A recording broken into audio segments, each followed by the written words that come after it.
Derby City, Derbyshire, Nottingham City and Nottinghamshire colleagues in order to try and increase the amount of fostering families we have in the region. But for Nottinghamshire particularly, we want Nottinghamshire children to live in Nottinghamshire homes with Nottinghamshire families.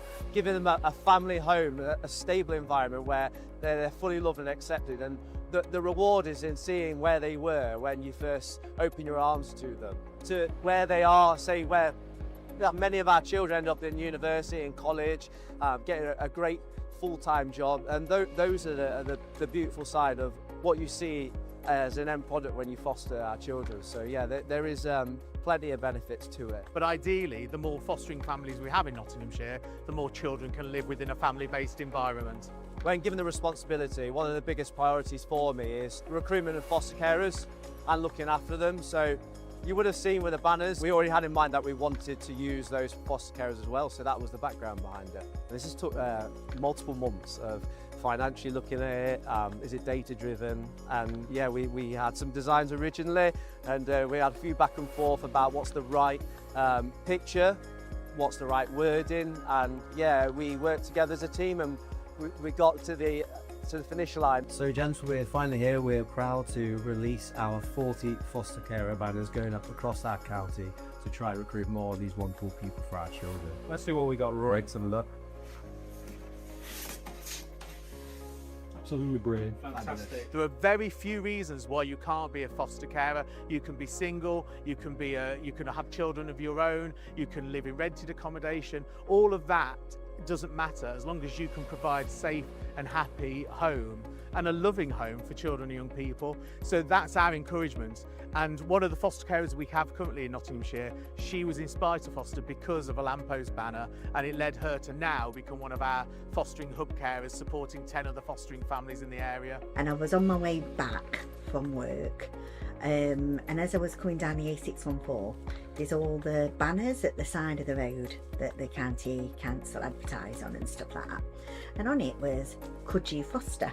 Right? And I'd never ever really thought about fostering before that. It's just something that hadn't come into my world. I felt like, oh my God, somebody's sending me a sign here. So I spoke to Andy about it and I said, what do you reckon? Shall we just find out more about it? And so that's what I did, and I rung them up, and then someone came out to see me. But that's how we literally got into it. We know there's amazing people out there across our great county that could foster. What we want to see is an increase in fostering families in Nottinghamshire so that children and young people have that opportunity to live in a family, loving family environment. And then it might be that they can transition back into family care or into their home environment. But either way, what they're getting is support from a safe, loving, caring home. In Nottinghamshire, we're doing really well, thankfully, in terms of how many foster carers we're recruiting and retaining, which speaks volumes about all the great stuff that we have. But yeah, we want to keep pressing more and looking after our children in the best possible way.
Please sit. Gentlemen. Thank you.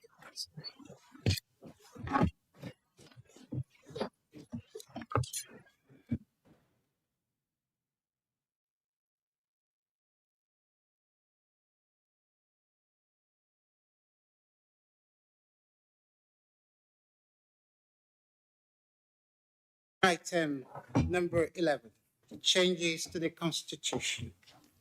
I will be calling upon Councillor Wendy Lukacs to move the recommendations in the report. Thank you. Thank you, Mr. Chair.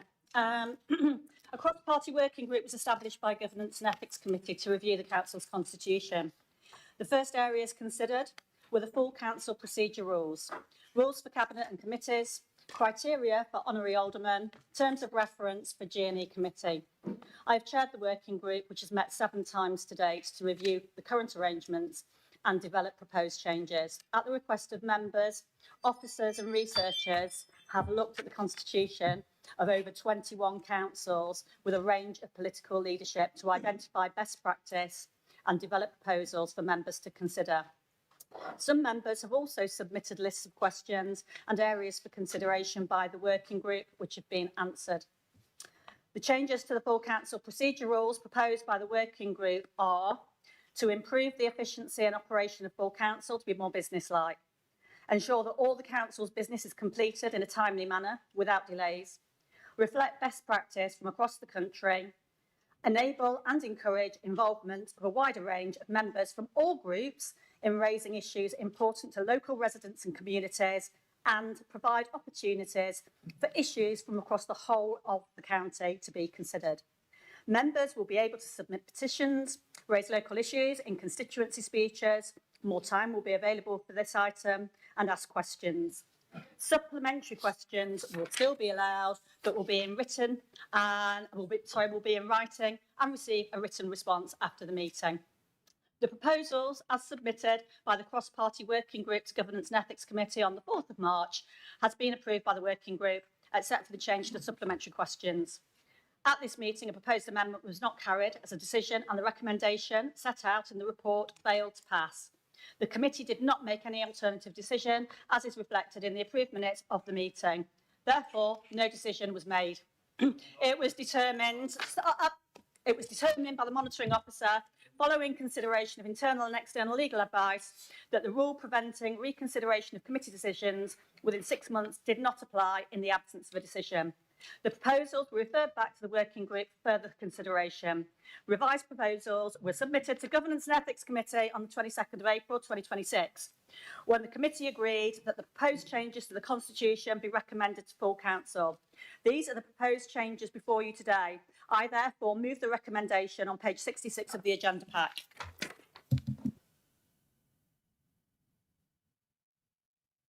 Thank you, Councillor Lukacs, for that report. I call upon Councillor Mick Barton to second the motion. Thank you, Chairman. I will gladly second this and reserve the right. Thank you. I now open the conversation, the debate for this motion. Thank you. I will now call on Councillor Wheeler to please speak. Thank you, Mr. Chairman. So I think you won't be surprised to hear that we're absolutely not going to support this here today. You're quite right, it went to cross-party working group, and our party was the only one who went to every single meeting apart from the ruling group. And someone who sat in virtually all those meetings tell you that very much enjoyed the chance to speak and put forward our ideas. Unfortunately, they've not been listened to. And while I completely get you're the ruling group, that's absolutely fine. The fact it felt like lip service having a cross-party working group, because there was made discussion on that group, there seemed to be a consensus, and then it was taken back to everyone else in the ruling group, and then came back with changes. What we have to be absolutely clear about as well is, though we didn't agree with a lot of change, we were willing to compromise. So that's why an amendment was put forward to the Governance Ethics Committee that I put forward. And as you touched upon there, Councillor Lucas, it wasn't our amendment failed, but also did the original motion as well.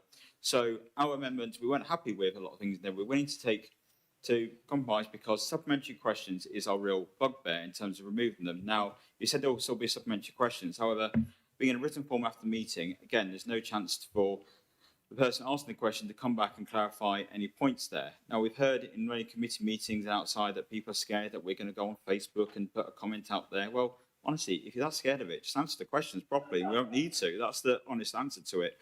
Supplementary questions. It's not about us, about asking those to be perfectly honest. It's about our residents. And at the end of the day, they deserve a chance for elected members in this chamber, which we're all sent here to do, and we're paid allowances to come here and to represent them, to make the representations that they ask us to make. And for the sake of a few extra minutes to answer those questions, I really don't see where the problem is. So colleagues around me are going to major on other points, of course, but we also made the point that we respect absolutely the officers who made the decision that the item could come back, but ultimately we did disagree that the 6-month rule there is for a reason. It does feel like that if you just don't agree with something, you're going to keep coming back until you're forced to vote it through, and that isn't democracy. So to reiterate that point again, we won't be supporting it today, and really ask you to take a look at this, because all you're doing really is cutting away the chance for members to speak there. And the point is still going to be made, whether it's at other meetings, whether it's on the dreaded Facebook that you hate so much seeing on there. So actually, what you're doing is moving the problem rather than trying to solve the problem that you want to resolve. Thank you.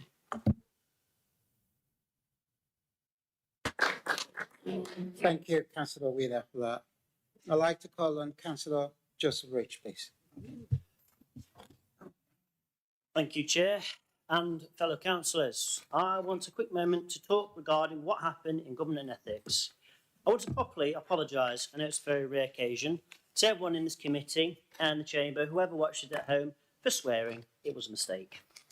But as you know, I completely lost the thought, to be honest, with the opposition playing political point scoring and in irrelevant moaning as per usual.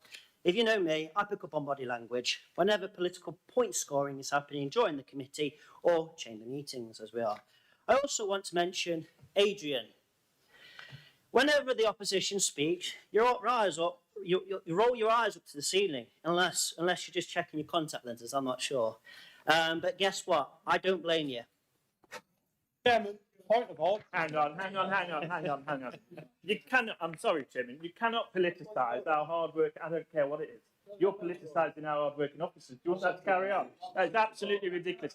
Adrian is here to serve the council and all councillors on this chamber. And if that's not the case, then we'll question the confidence the chamber has in him. But that is outrageous. Can you correct that, please, Chief Executive? That's okay, we'll take that. I don't care.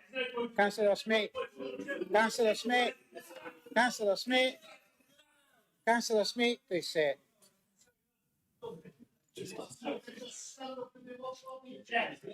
Keep going.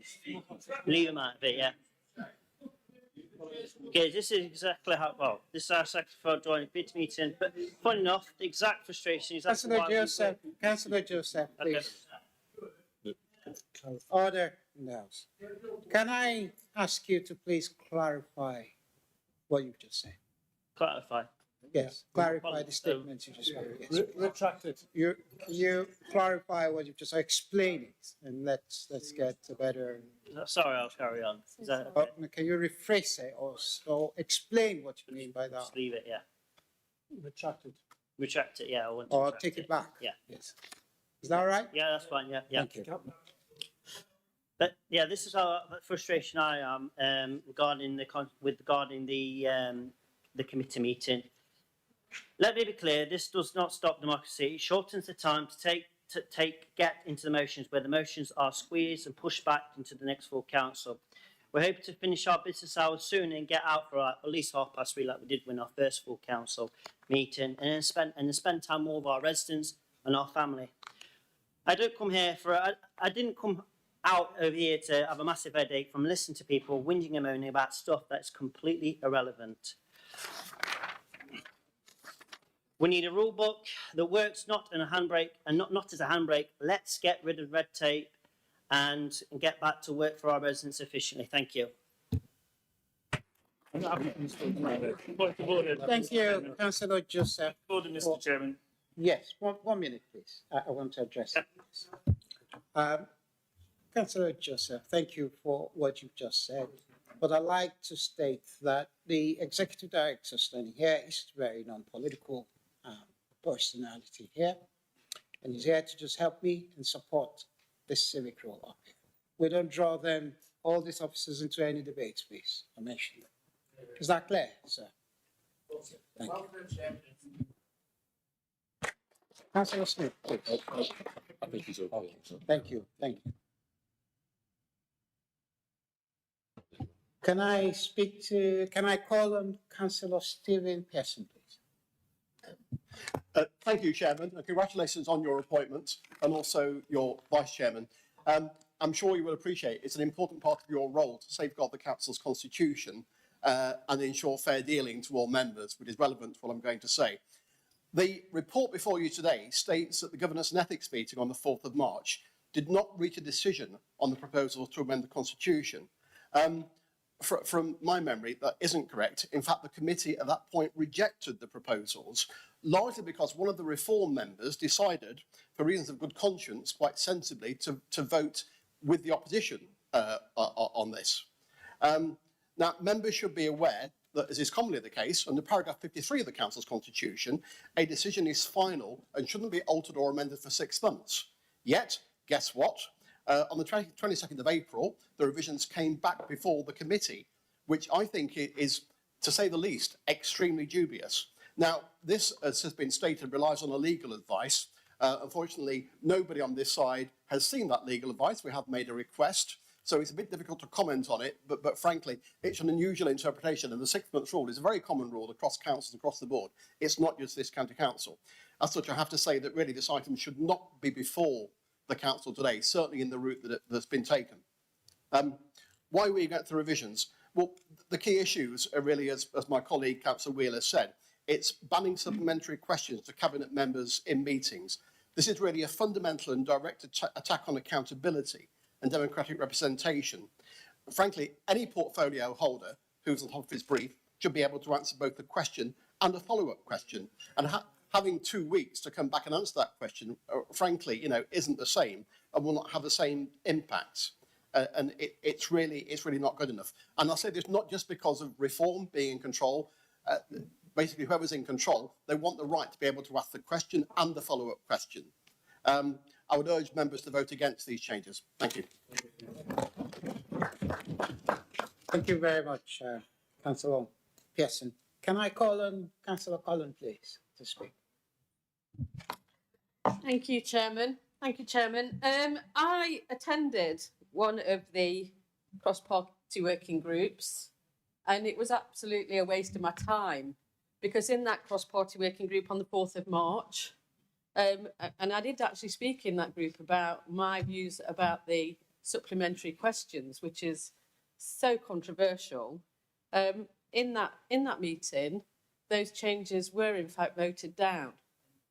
And the fact that, and it is common to, I think, every council, that there's a 6-month rule. Yeah. The fact that at the very next meeting, which I didn't attend, my colleague attended, there it was back on the table again, and the reform group had replaced their member that had voted against it with her conscience with somebody who would vote the party line, yeah, and brought it back through. Now, in the meeting I was in, and in the subsequent meeting, Councillor Walker-Gurley said,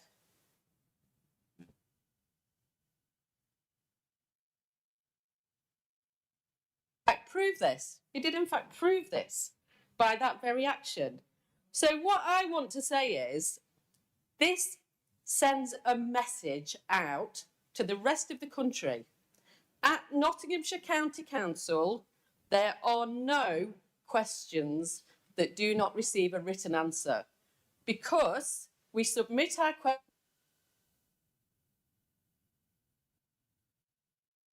read out a written answer prepared by their officer.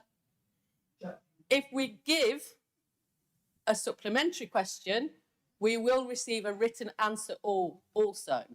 No reform cabinet member needs to know their brief, because to every question there is a written answer only. And that gives a message to the whole country. And believe you me, we will make sure that the people of Nottinghamshire know this. This is a poor change. It was voted down quite rightly. It should not have come back. And people need to know that this is the reform way. This is a reform way to silence questions to not allow people to know anything. It's not good enough. We will clearly not support this. My group will not support this, and neither should anybody else. And if there are any reform councillors left with any level of conscience, you should not support this either, because you will not always be in charge, but you will be at the resulting end of this. Thank you. Thank you, Councillor Cullen. I would now call on Councillor John Lee to please speak. Chairman, thank you very much. And I would just like to say for a second time, congratulations. You and me both know that it's a tough job. I was only the deputy, and the amount of work that we do that is unheard of, that people don't see, it is tough. So congratulations to both of you. I do want to say to you, John, we do get on, and I know I had a little dig at you last time, but I do wish you all the best, seriously. Going to this comment is, I used to be the deputy chairman of governance and ethics, and the one thing that we were always mindful of was following the governance of the council. And to follow the governance of the council, you are aware of the policy and procedure. And the truth is policy and procedure has not been followed. You can't bring something back after it's been voted down within a 6-month period. Now, I believe my group will be challenging that. I intend to challenge that.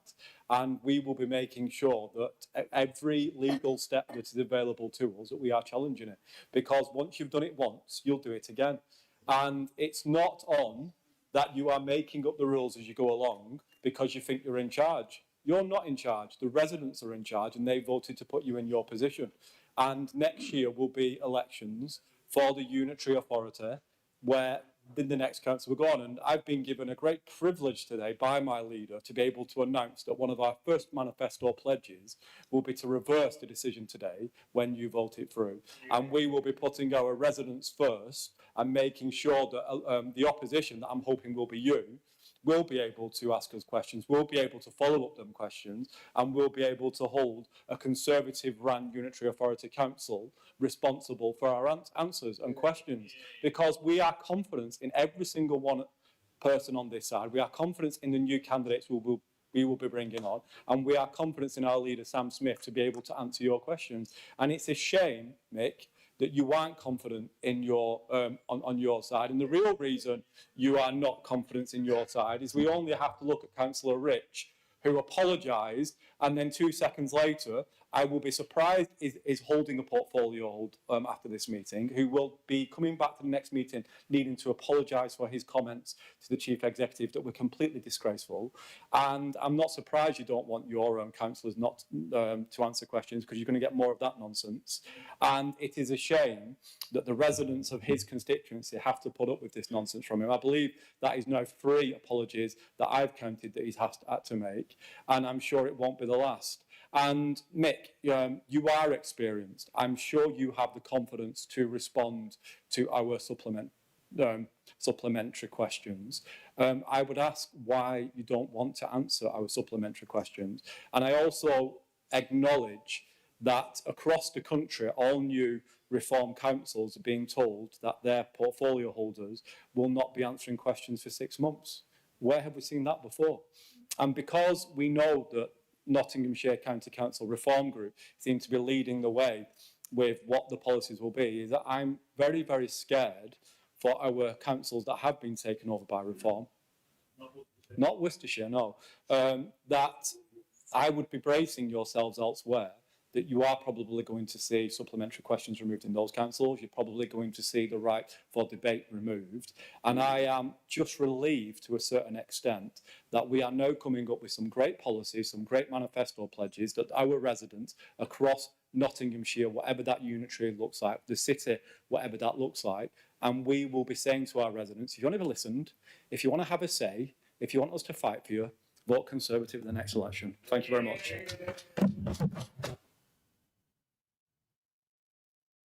Thank you very much, Councillor John Lee. Thank you for that. And thank you for your kind words as well at the beginning.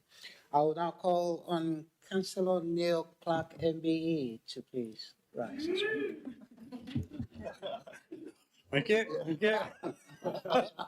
Encourages that, so. Oh, that's put me off, but that's Well, Mr. Chairman, first of all, congratulations on your appointment as chairman. You have a twofold role. I hope that you have a very successful and enjoyable role as chairman with your various events, etc.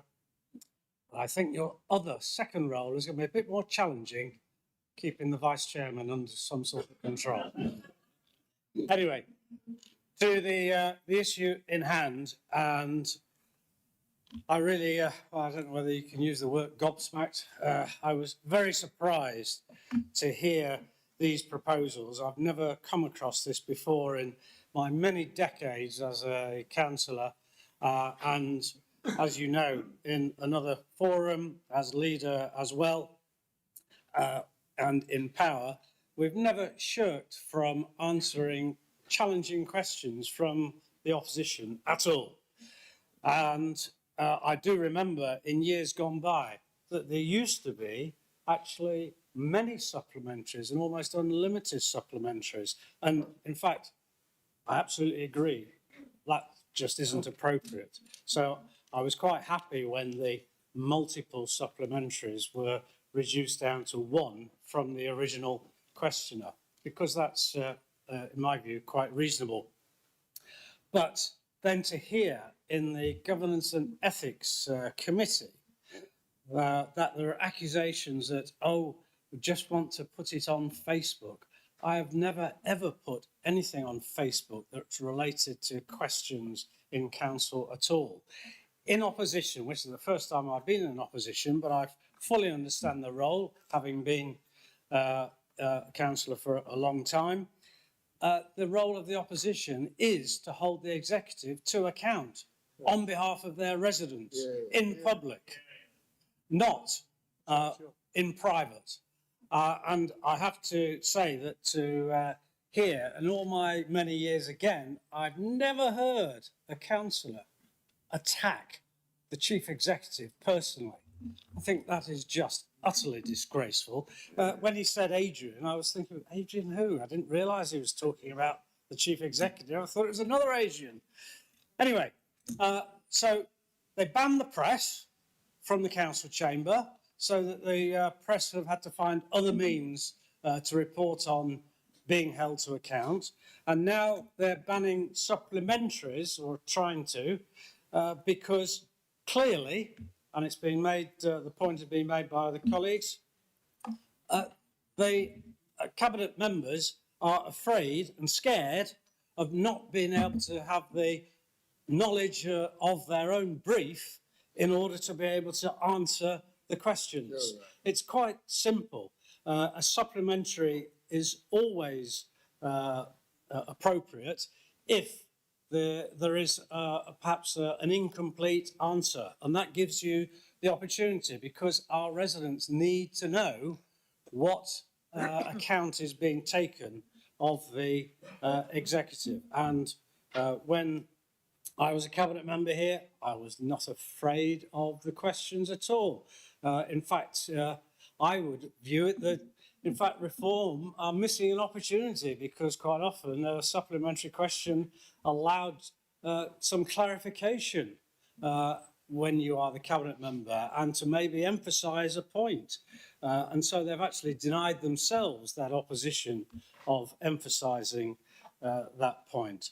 But really, the main thing is that just this concept that, oh, the cabinet members are not capable of having their being on top of their brief and understanding their brief, that they need to be able to have 2 weeks to be able to consult with officers and get a written answer in place, whereas they should be able to instantly answer.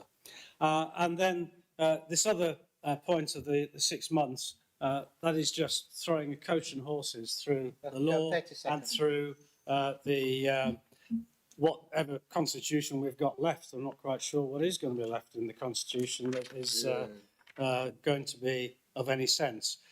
But just to emphasise, the residents deserve the opportunity for us to be able to hold the executive to account. Thank you, Chairman. Well said. I'll now call on Councillor Clooney, please, to speak. Thank you, Chair. Yeah, I think we can all, we can.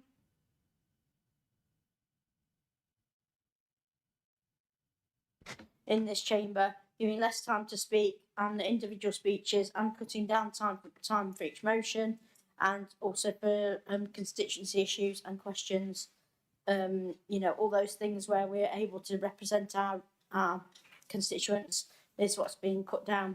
I thought it was particularly wrong for the budget speech, halving it from 30 minutes to 15 minutes.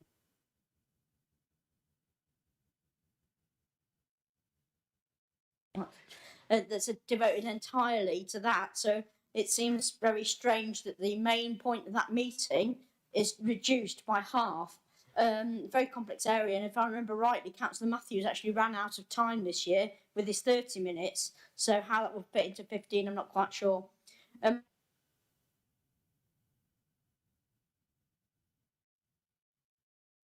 But not completely surprised. If we look at how many reform councillors have had to resign during the first week of their office this week, I don't think ethics is very high on their agenda. And just look at what happened here today, councillor having to apologise for swearing and then criticising the chief exec, which is absolutely, you know, indefensible and disgusting behaviour.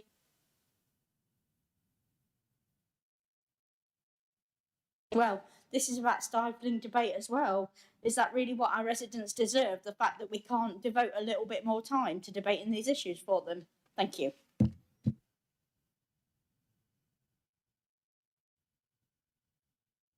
Thank you, Councillor, for that speech. I'll call on Councillor Steve Carr, please. Thank you, Mr. Chairman. There seems to be a bit of an issue with the microphones over this side. I wonder, has it been done on purpose? That's correct. It's been looked into. Mr. Chairman, before I get into the gist of the matter, I would like to express my delight that at Worcestershire County Council's AGM this morning, reform have been removed from control.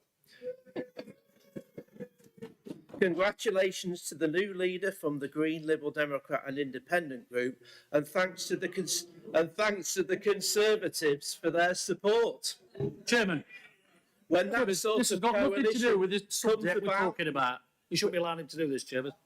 When Councillor Carr, that sort of coalition comes about, reform should be very worried. Mr. Chairman, today is the day that democracy in Nottingham has died. An administration that received only 35% of the vote is imposing constitutional changes that attempt to stifle scrutiny, opposition and alternative views that don't fit in with Reform UK Limited's ethos. Then we hear from the new chairman of Adult Social Care and Health that he thinks the opposition are all whinging and moaning.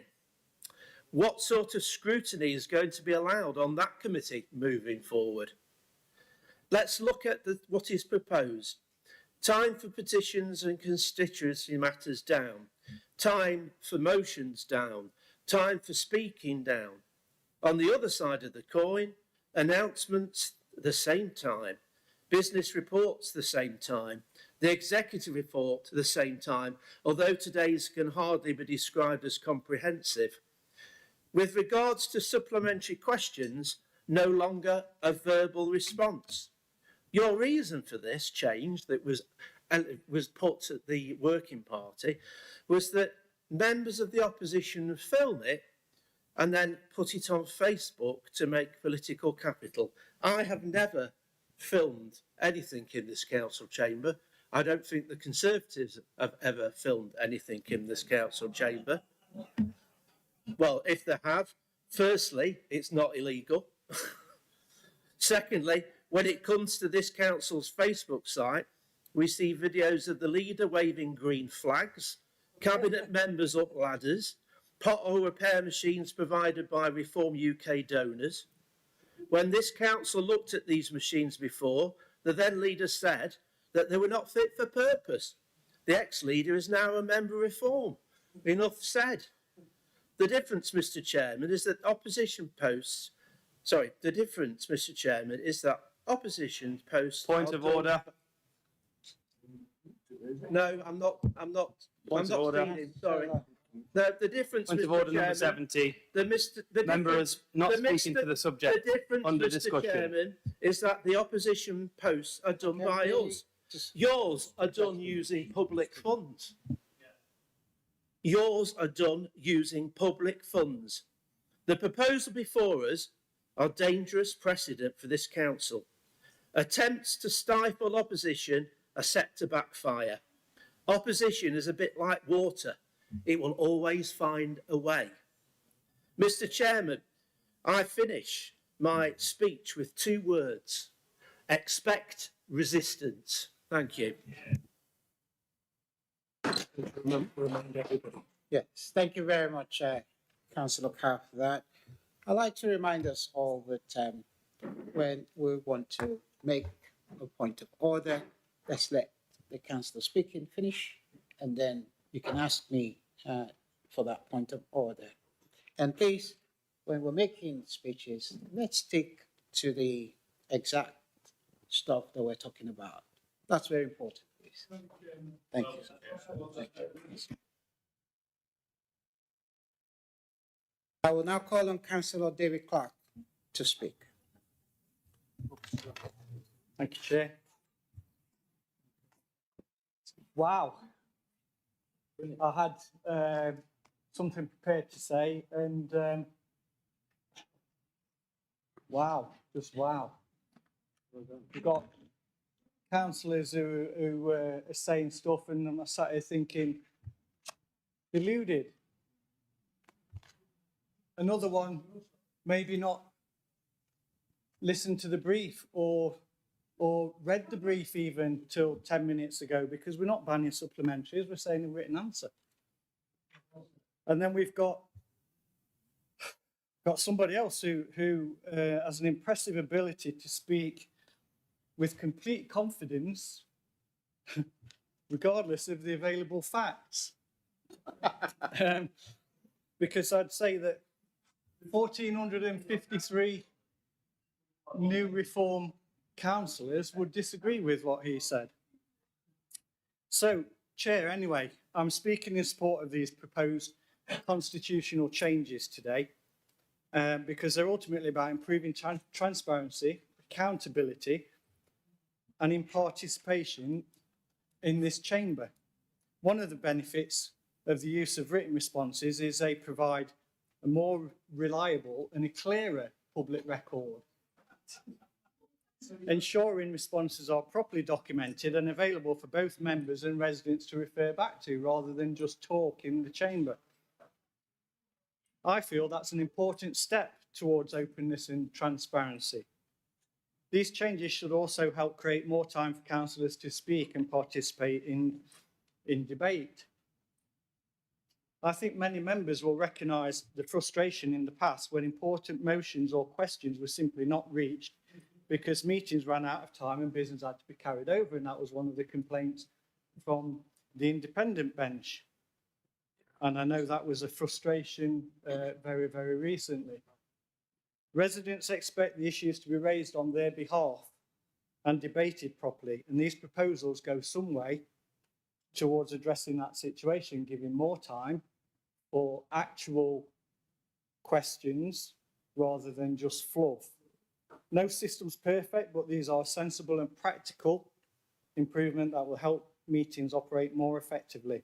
And in fact, a lot of councils have stopped supplementaries altogether. Essex, for example, Conservative. Oh, no, sorry. Essex aren't Conservative anymore because they got replaced by Reform UK. They don't have supplementaries. So, allowing more voices to be heard, provide a stronger written record of council business. So, therefore, for these reasons, Chair, I will be supporting these changes today. Thank you very much. Thank you very much, Councillor Clark. Can I call on Councillor Jody Storr, please? Thank you, Chair. I think Councillor Clark pretty much said it all, really. And it'll be no surprise that I'll be supporting this. It's clear, supplementary questions are not being removed at all. They were just changing the state. Councillor, Councillor Carr at the back used the analogy of water. And we know that water changes state, and he's very often steaming, isn't he, with rage. So, you know, just to use his, exactly. Councillor, Well, who's speak. calling about Councillor another steam? Jody Storr, please. Sorry? Speak to me. Oh, I do apologise, Chair. As I've said, members in this chamber can still ask their supplementary questions. And as Councillor Neil Clark said, getting a, you know, if it talks about wanting a complete answer, you'll get a far more complete answer by having a written response. You'll get far more detail. And one thing that we do know currently is that the minutes of this full council meeting, the supplementary questions don't actually appear in the minutes. It's only the initial first question. So we'll know that going forward, we would expect to see that we'll see that in the minutes going forward. Written answers are more detailed. They'll be more robust, more accurate. And ultimately, this is about providing answers for our residents, right? That's the whole point of asking questions in here. It's not for grandstanding. It's to get an answer to real world problems that are affecting our residents. We talk about accountability. Again, getting a more detailed answer, you will be more accountable. You can still challenge any answer to any question afterwards. We've all got open door policies, and that goes for me as well in my portfolio. Please come and see me anytime. Councillor Smith has already had a word. My door will be open, and it will be open to you as well, Councillor Adams, just like anybody else.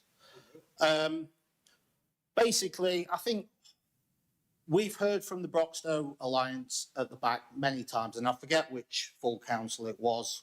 I think it was a motion that they brought forth, and it fell because there wasn't enough time, and they were quite angry at that. And I do believe that there was a press headline that Reform UK had shut them down. So, you know, that's not going to happen. That was all about political theatre from their part. That's not going to happen. And one thing I would like to just ask, and I'm not 100% certain of the answer to this, but perhaps members on that side could enlighten me, is that there were engagement sessions, and I'd like to know if members that were on the on the Governance and Ethics Committee attended every single session to discuss this. I'm not sure whether they did, but I have a sneaky suspicion that not all members attended every single session. But they will come here and start crowing about it. So that's fine. As I said, motions have fallen off the agenda because meetings have overrun. That's not good for democracy, and that's not good for scrutiny. Reducing speeches from 5 minutes to 3 minutes. Well, you know, we don't need 10,000 words when you use 5,000 to say the same thing. Most points can be clearly made in 3 minutes. They don't need 5 minutes. So again, let's compress the business. Let's actually do what residents want to hear. And again, supplementary questions are not being removed. The state is changing. And again, the analogy that was used was water. Water finds its way, right? So make of that what you will, but that's where we are. So I will be supporting. Thank you, Chair. Point of order. Point of order. Standing Order 100, please, Yes. Mr. Chairman. Councillor Clark, please. Disorderly conduct. If people are going to make personal comments about me, can they please do it when I'm actually in the chamber? Otherwise, it does appear to be very cowardly. Okay, all right then. Thank you, Councillor Carr, for that. Can I call on Councillor Kelvin Wright, please, to speak? Thank you, Mr. Chairman. I was expecting just to sit and listen this afternoon and do some voting, and I thought that was going to be it for today, and I had no plans to speak. But obviously this afternoon we expected to get quite impassioned, and it's certainly gone down that route. I've spent a significant amount of my life apologising, it has to be said. When you wear your heart on your sleeve, occasionally protocol goes slightly out the window. Now, he doesn't need me to speak for him, but I'm going to briefly from a personal point of view. Yes, I think Councillor Joseph was wrong in what he said about our Chief Executive. That was a slip. It was a brief protocol violation. He made it, he'll apologise, it's history, but he made it with passion. I would rather work with someone who speaks with passion and has not got so stuck in their ways of milking the gravy train for years that they bring a fresh set of eyes to it every time. So I would suggest, I'm sure he will, he doesn't need me to tell him what to do, a brief apology afterwards will square things away between our councillor and the Chief Executive.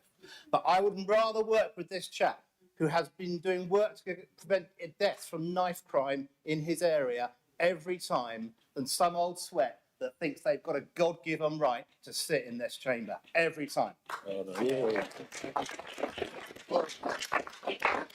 Now, I'm delighted to be seeing the changes to the Constitution, because you could argue it prevents what I'm about to do, which is grandstanding. And boy, do we see it.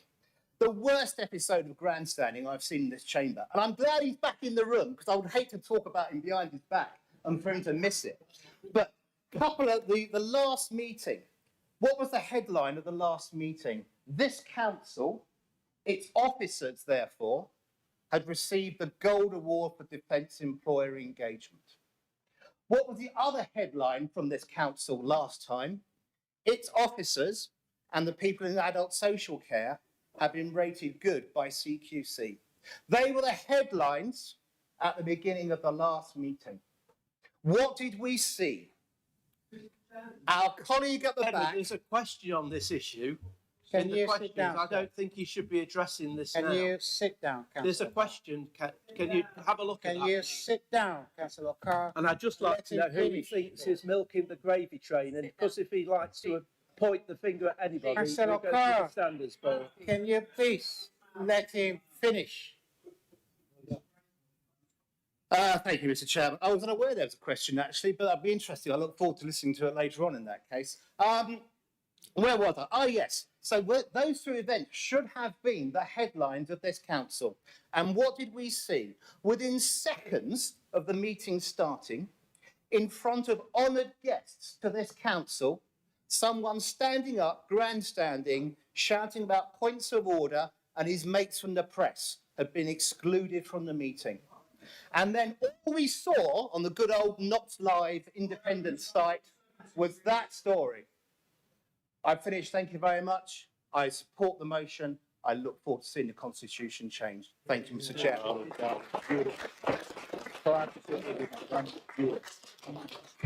Thank you.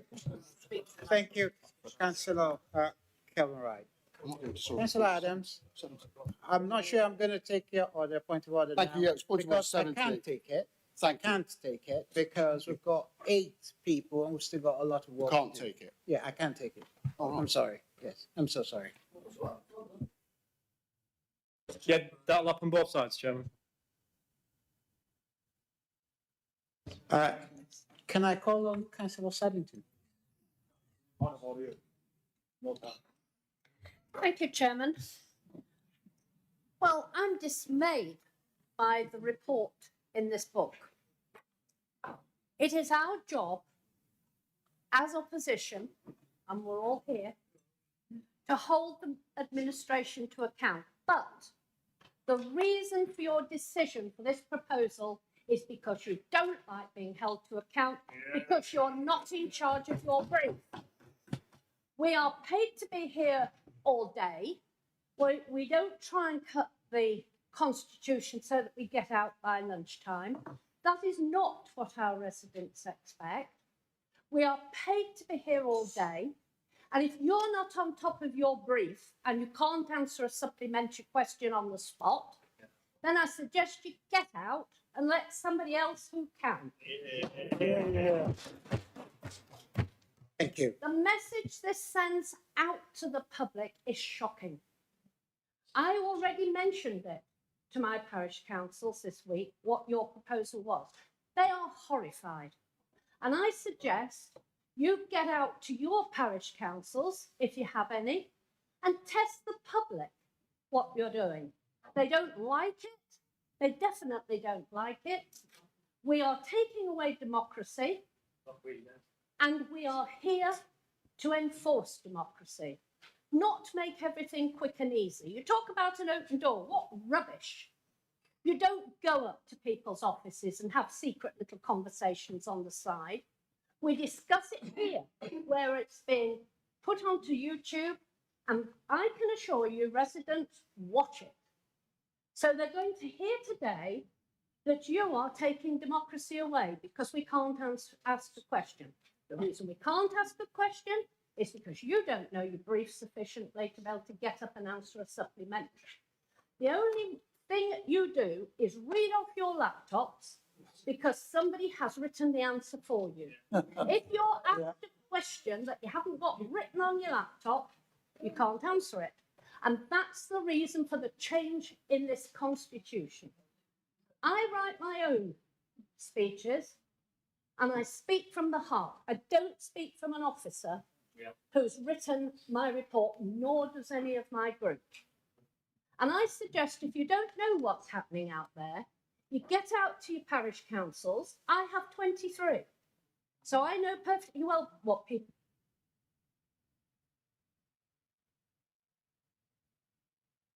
These chickens come home to roost. You don't read things off laptops because you haven't written it yourself, because we can tell you do, because you have no change in your voice at all. It's all monotone. And that's because you're reading somebody else's work. So get on top of your brief and ask a supplementary question. You're not going to do it is because you don't know what you're talking about. Thank you, Councillor Sardentine. We've got quite a number of people on this, so we need to speak quickly, and so we can get through the rest of the things we need to do this afternoon. I'm going to call on Councillor James Walker-Gully, and Councillor Wilmot, please, after him. Thank you. Thank you, Chairman. A load of nonsense I'm hearing. Seriously. Can I read from my book, or does that mean it's been written for me, seeing as you can tell the future and understand what people don't know? I don't get it. Seriously, honestly, so much nonsense. First and foremost, because of us, reform, better roads, better capital receipts, better outcomes for our most vulnerable people. We're not here for us to talk about our personal feelings, bringing Ukraine flags in and all kinds of nonsense. It's not relevant. Seriously, we are here for the public. We are public servants paid for by the public. We should be talking about stuff that matters to our residents. Everything you've got people denying that they don't put posts out. I'm sorry, but you put posts out on Facebook.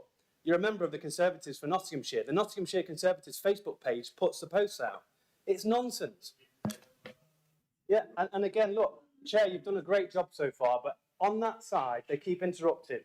Every single time when one of us is speaking, we don't do it. It's just another... all of this is literally... What? Excuse me? You're doing it now. You're supposed to let me speak. Okay, sure. I will do. Bruce Lawton said in the G&E the first time round, he said, I love all these questions. It's brilliant. I get all my jollies off and all this. Mate, we're not here for you. We're here for the public. It's on record. It's on YouTube. It's on YouTube. Honestly, I don't even know where to start.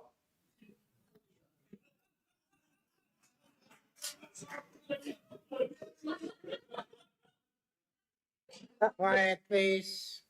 Quiet, please. Quiet, please. The main message I'd like to talk to you guys about is understanding that you have lost the mandate, right? This is where it comes down to. None of you have actually acknowledged it, just like Councillor Clark doesn't acknowledge that you do Facebook posts for no reason. Yeah.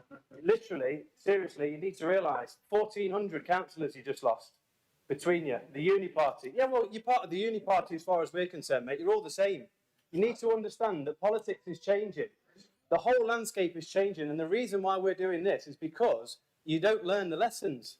So if I could ask you one thing, my door's open. Come and sit with me and let's have a chat. Jono, I've honestly, Jono's gone up in my estimations this week. I'm sorry to say it, but I would love to forge some more relationships with all of you. Seriously, come and learn some lessons. My door's open.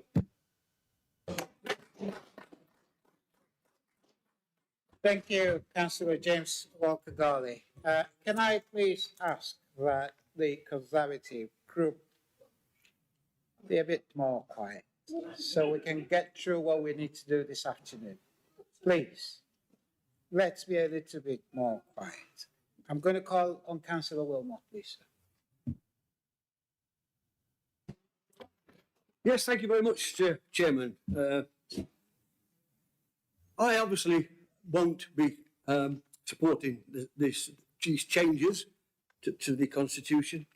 And the reason is that you've written down the proposed changes aim to improve the efficiency and effectiveness of full council meetings to ensure that business can be completed in a timely manner, whilst providing opportunities for more local members to raise issues.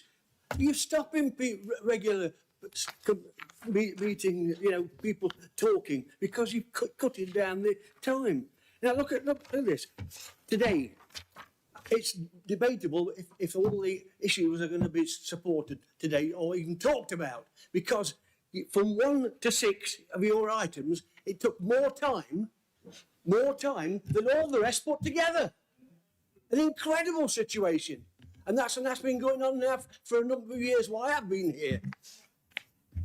The major problems, the constituents' problems, are put at the back. Motions. They should be before a lot of the stupid issues, and some of them are not issues at all that are being discussed. We need to make sure that our constituents get to hear what they are most concerned about. That is absolutely essential. And I can't support any of the reductions or even keeping it the same in many of the issues that are in this constitution. It's just stopping debate totally. I'm sorry, but I just can't support it. And I'm a person who wants to support everything in this council, because it's only us as a council that can support the people out there. We've got nearly 1 million people to support, and we should be making decisions on what they're doing. And if the debates, some of the debates don't get talked about today, it's a disgrace, because all we've done is talk about situations that nobody's been bothered about, but it's congratulating people and this, that and the other, and it's a waste of time. So please, just think about that situation. I said you've got two lovely, tremendous motions that need to be discussed, and it looks...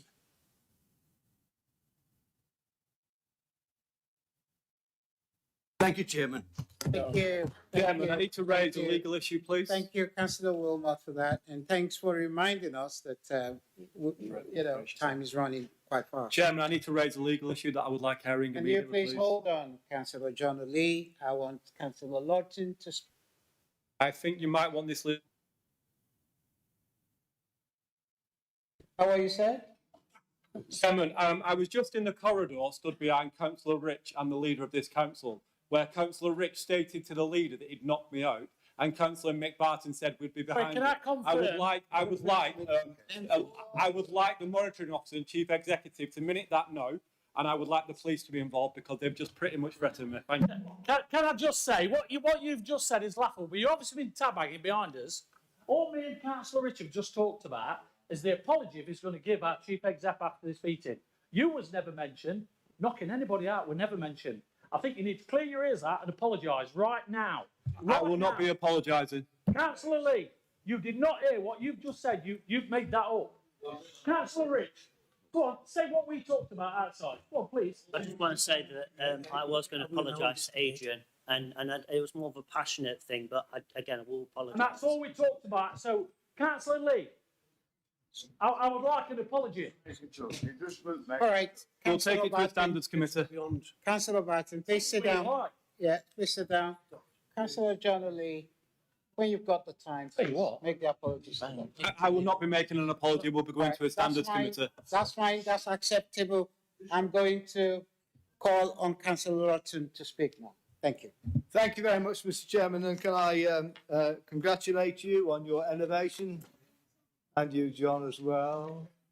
You know. So, if you're going to pander to coming up with figures as how many councillors you've received, you need to keep an eye out on how many is resigning. There's just another one gone in Staffordshire as we speak.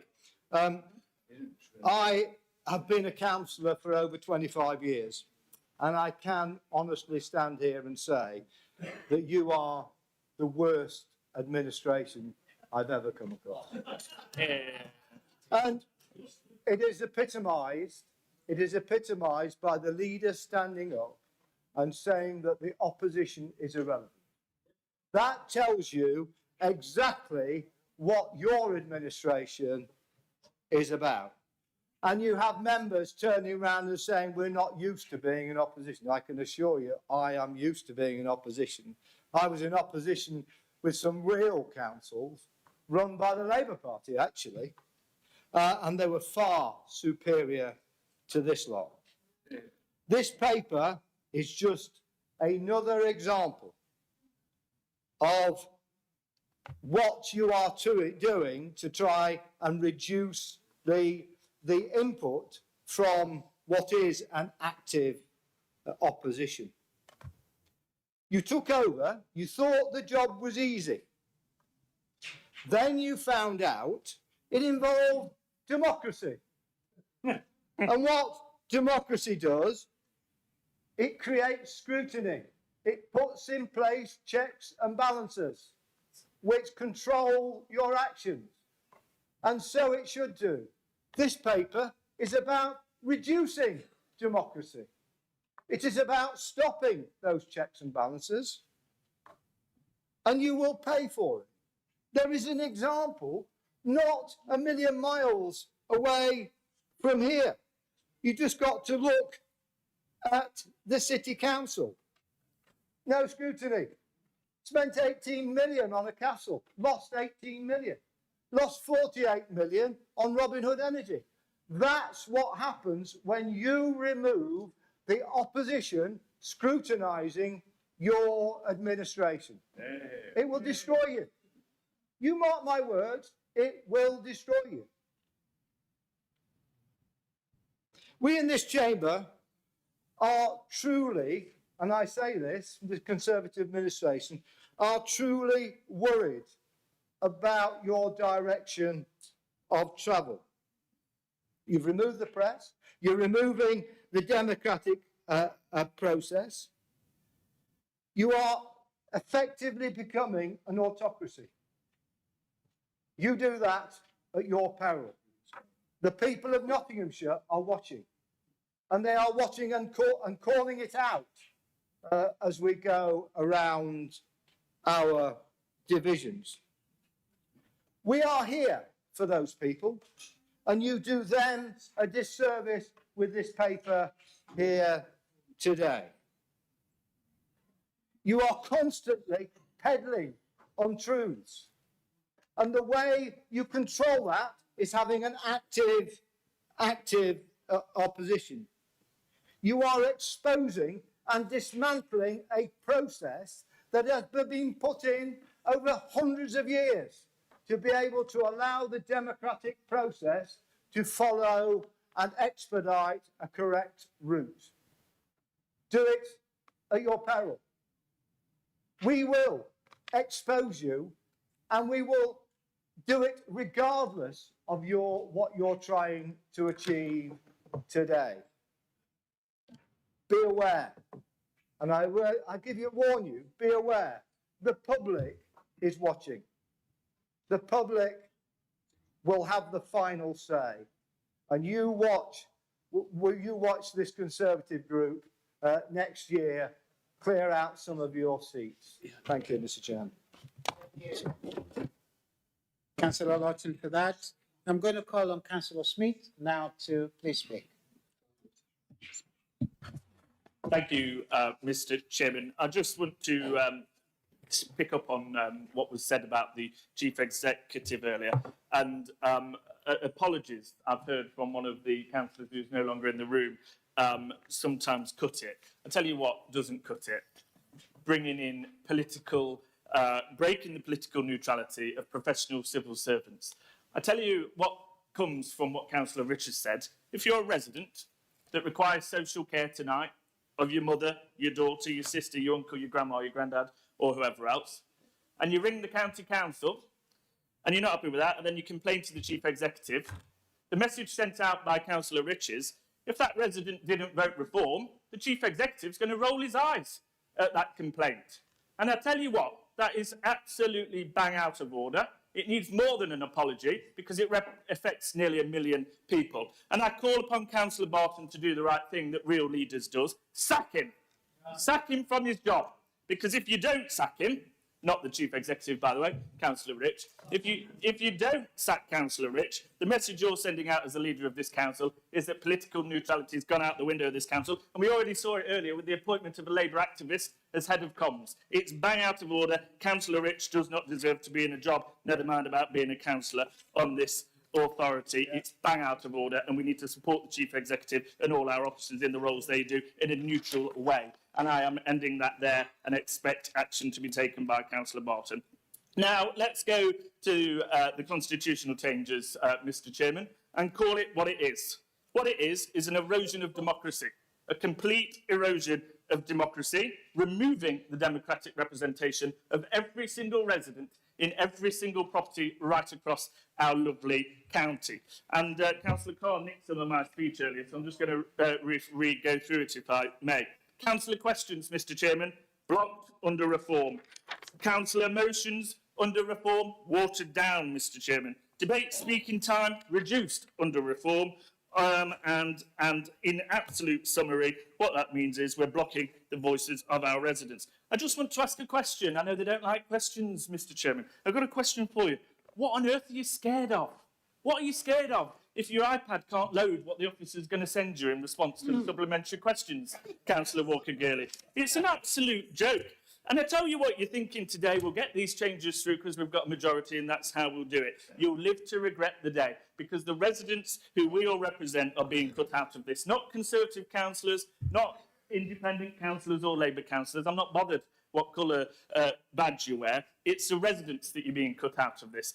And the taking away of the supplementary questions is more impactful on your ability to do your job. And I say that in the most sincere way. Because when we send written questions, the answer's already written for you before the question's published. I've left the council, I know how it works. And that's how it works. So you don't need to worry about engaging with your officers about that and then digging into the detail. What you do not know is what the supplementary is going to be, and you don't know the detail. And sometimes a supplementary question can bring to the fore something really important that you as cabinet members have not been informed of or not asked the officers about. And then that allows you, as the democratic person responsible for that department, to go away and do some digging, bring stuff up with your relevant directors and sort issues out. So you're thinking we're taking away supplementary questions, that will shut the Tories up. Actually, it's shutting you out of your own department because you don't get told everything, because you don't need to know everything all the time. What it's doing is shutting you out of making decisions on things that impact our residents because you will not know the questions to ask because you don't get all the information. It is an absolute disgrace to democracy today. I think Councillor Carr said it, that today marks the end of democracy in Nottinghamshire. That's the reform way. And that is the way that our residents will remember you by. They will remember that when they elected people to stand up and talk on their behalf, they weren't allowed to. They'll remember that when you put motions in, we have to water it down and reduce the time because they don't want to vote on it and they want to go home. And they will remember that reform are a complete and utter disgrace for the people of Nottinghamshire, and they will vote you out at the next election, Mr. Chairman. We will be voting down this constitutional change because we do not agree with shutting out democracy. Thank you, Mr. Chairman. Thank you very much, Councillor Smith. I would now call on Councillor Fisher, please, to speak. Thank you, Chairman. So these changes talk about streamlining meetings, making them more business-like. Just like to say that if everybody kept it civil, stopped interrupting. If there wasn't a need for a point of order to be raised every 5 minutes, maybe we wouldn't have so much of a problem with meetings overrunning. Maybe some of these changes wouldn't actually be made. And I say that someone has to rush off to do a nursery pickup by 6 o'clock in Attenborough after every meeting. I don't mind being here until 5:30, but let's actually get on with the business, shall we? As opposition members, we're elected, the same as you, to be here in this chamber and to represent our residents, the same as you are. Our ability to represent their interests is hugely impacted by the changes in timings for constituency matters. And as for the limits and supplementary questions, this chamber is for debate, for challenge, for accountability. We need to keep it so. It isn't always comfortable, but it is necessary. And I don't think these changes should be voted through today.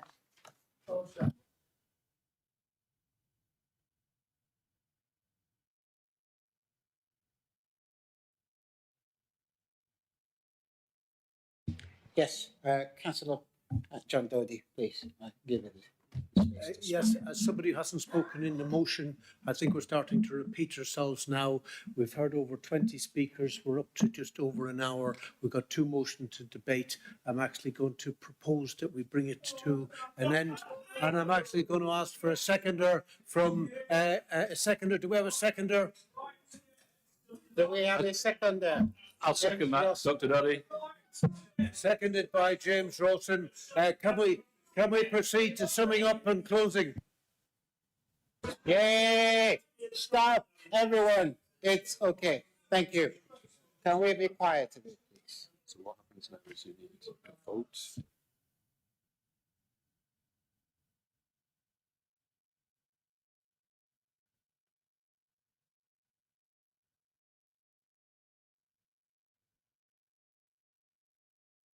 All right.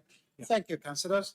We're bringing this to a vote, and I would like for us to straight and go on to making our vote to close this.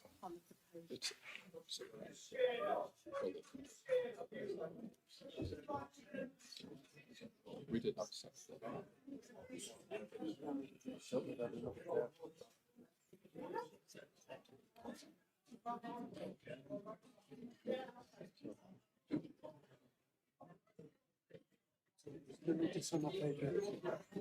Sorry. Yes. All those against? Yep. Yes. All those against, please. Yeah. Against. Robertson is against. Come on now.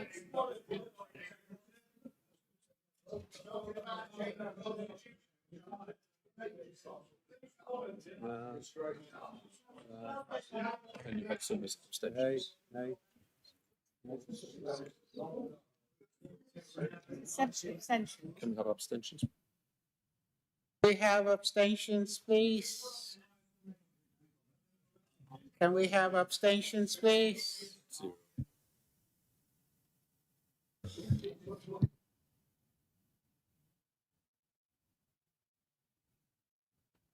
Expect resistance. Hello, members. A bit of quiet, please. The motion has been carried 36 to 25. And so we're going to be moving to the next part of this. Just summing up. And summing up the... Yes. And I'm going to call on Councillor Mick Barton to speak, please. Thank you, Mr. Chairman. And I shall keep it nice and calm. Can we not be interrupted, please? Because I'd interrupt any of you. Right. We're not getting rid of scrutiny.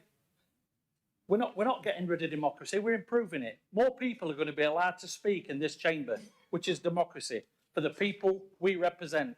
It's that simple. Some people who's commented today didn't even turn up to the meetings that they should have gone to. So I'm not being dictated or told we got things wrong. I know this is the right thing to do. So the changes proposed to the Constitution are to improve decision-making, more timely decisions by getting through the business at full council, more efficient decision-making making decisions about the important things that matter to local peoples and the communities and the residents we represent. The proposed changes are not about democracy enabling more members to raise issues, enabling more members to raise issues about things that will make a real difference in our communities. We created a cross-party working group to review the Constitution and develop proposals to improve decision making. The group has come up with these proposals. Cross-party. We asked officers to look at constitutions of 21 other councils of a range of political leaderships. This best practice is reflected in all our proposals. Other councils have 3 minutes speaking time. We still have questions. A lot of other councils don't allow questions or supplementary questions. We're not getting rid of supplementary questions. We're still leaving them in. We're still leaving them in. I don't know, you've obviously not read your papers. Anyway, we have extended the overall time available for constituency speeches so more members can raise issues at their local level and the communities that they represent. Many councils don't allow these at all, but we still do. Members can present petitions. Some councils don't allow these at full council. We still do. We are looking at how people get quicker responses. Members can put forward motions on important issues, and more members will enable to express their views and debate the issues. We are reducing the lunchtime to give more time for debate. We're running out of time today. We are proposing doing things like circulating amendments in advance so there is more time to debate for greater opportunity for collaboration. A written chairman's report is proposed again to allow more opportunity for debate.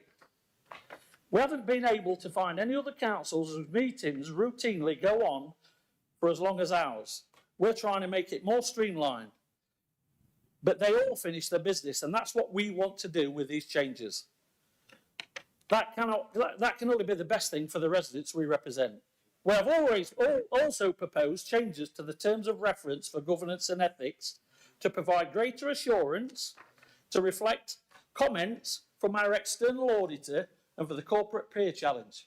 We have also developed a criteria for honorary alderman scheme to reflect long exceptional services who have represented local people for many years, and I think that's the right thing to do as well. A lot of other councils have stopped that. I think it's really important. I would urge you all to do the right thing for your residents and support these proposals. These to make full councils more streamlined, more business-like, and that's what we're here for, to represent our residents. This isn't just the sensible way, it's the reform way. So get used to it.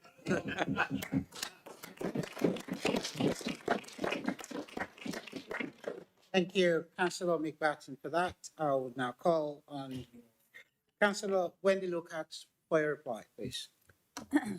Right over. Thank you, Mr. Chair. Well, what can I say, apart from thanking the opposition for the Amdram performance, thus proving the need to end this pantomime.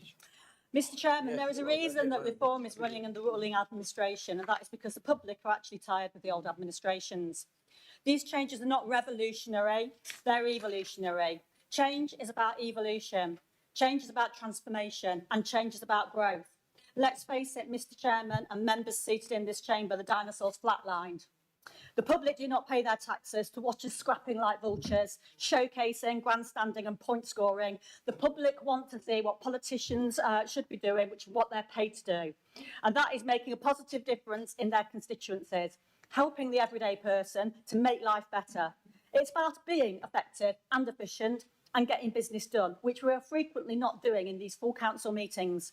We are not preventing democracy and free speech, we're encouraging and enhancing it. This council tasked Governance and Ethics to put together a cross-party working group to review the Constitution. We've met 7 times since August 25. And some attended more frequently than others. We researched over 20 councils, 21 in fact, in the UK from differing political persuasions to benchmark best practice. As a working group, we did reach a consensus on the vast majority of issues discussed, and to date have worked well together. Written supplementary questions will deliver a more comprehensive and considered response and will act as a record of the questions asked and responses received, currently not available in the verbal format. Reducing times for debate and increasing the overall time for constituency speeches empowers more members who don't currently speak to raise issues and concerns in their wards that are important to their residents. It will free up time to get through motions rather than defer them to the next full council meeting. This is why I'll be voting for this motion, because improvement and evolution are the reform way.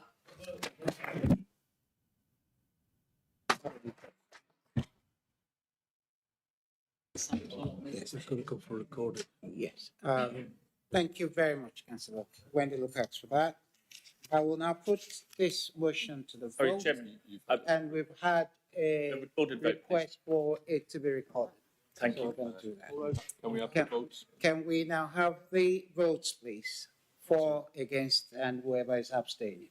Okay, so we've had votes for a recorded vote. Okay. So I'll do the roll call. Yes, thank you. We've got 10. Thank you. Got 10. All right, members, thank you. The threshold has been met for a recorded vote. So through you, Mr. Chairman, I'll go through the roll call. So if you could use your mics, please, and indicate your vote for, against, or abstain, starting as ever with Councillor Adams. Against. Councillor Adegoke. For. Councillor Answer.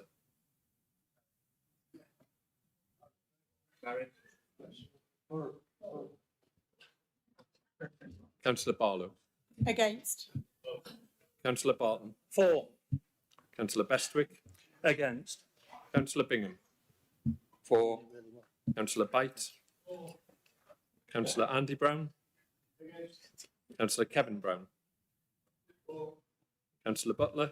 Against. Councillor Carr. Against. Councillor Chowdhury.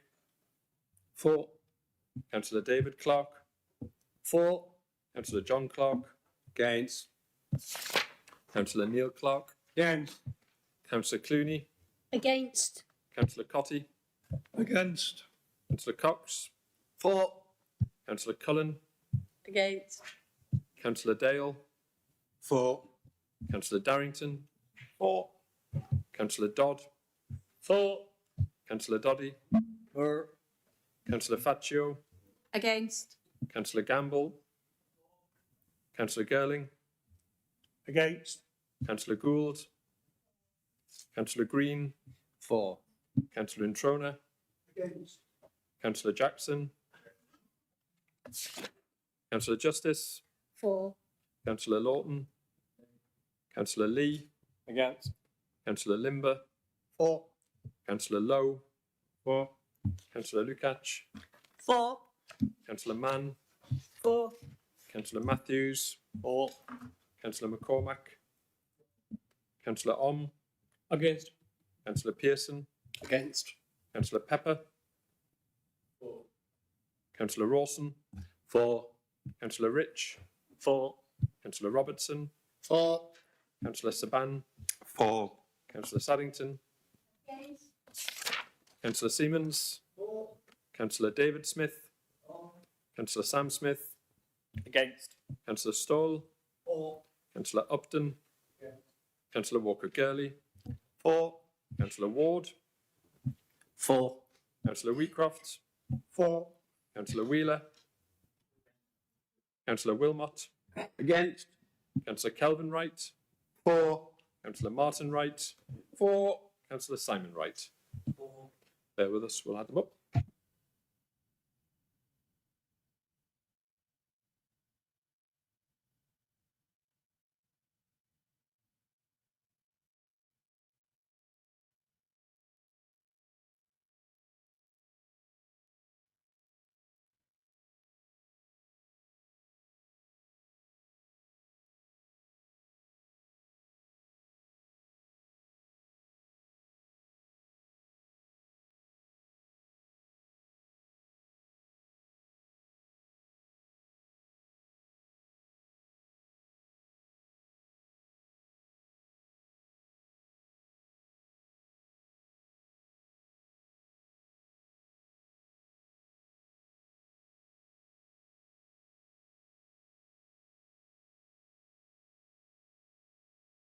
Members, I'm going to declare the outcome of the vote now. We've got 37 for, and we've got 24 against. So the motion is carried. Thank you.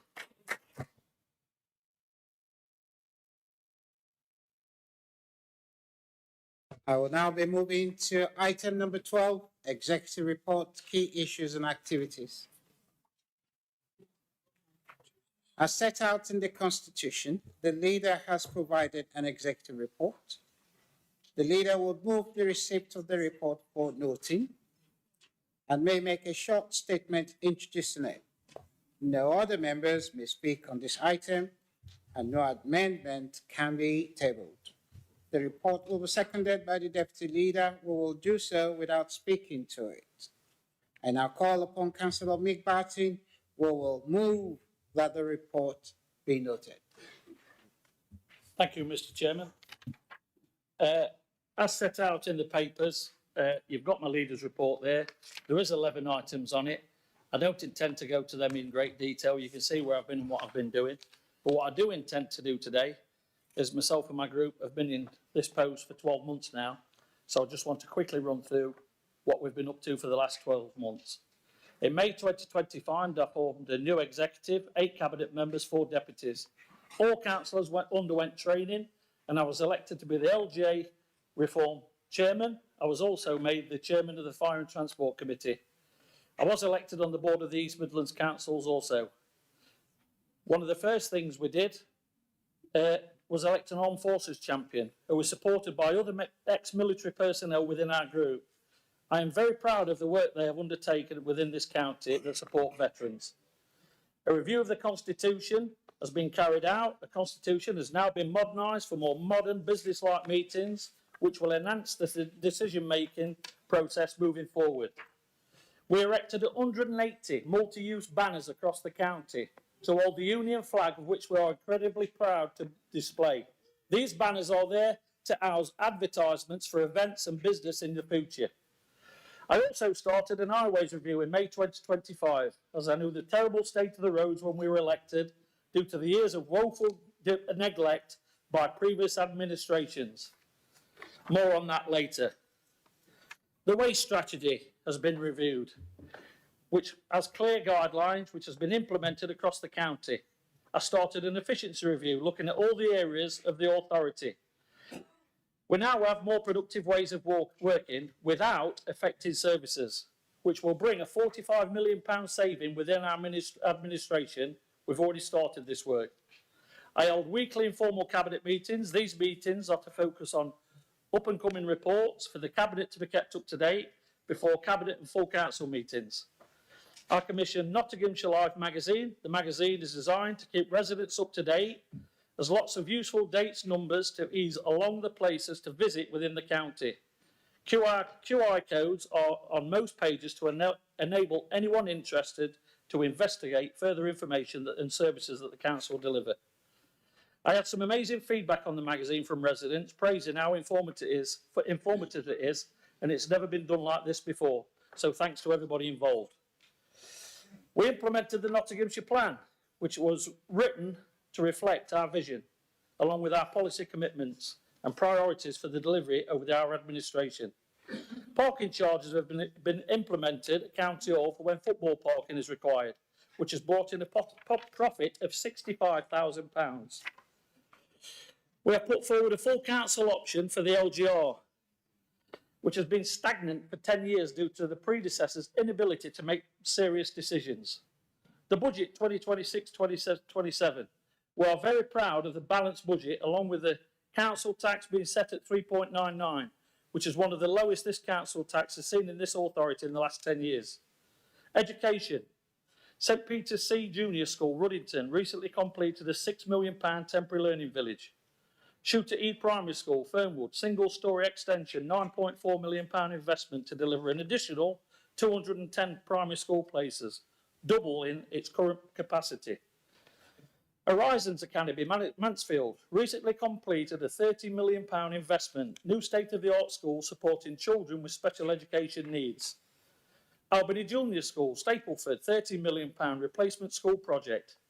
Lee Mills Primary School, Lucknell, a £1.6 million school expansion project. The South Wolds Academy, Keyworth, £10 million phase one underway, a £40 million major expansion project.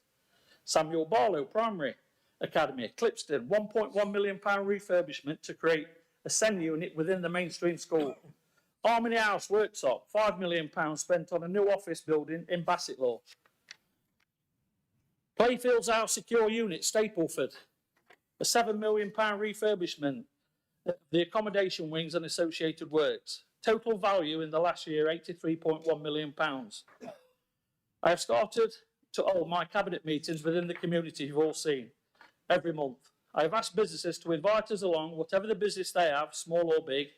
If we feel we can help in any way, this meeting offers businesses advice, and also so we can signpost those to the daily challenges and the services we can help with within this authority. And it is going very well. I think we're booked up for about 9 months now.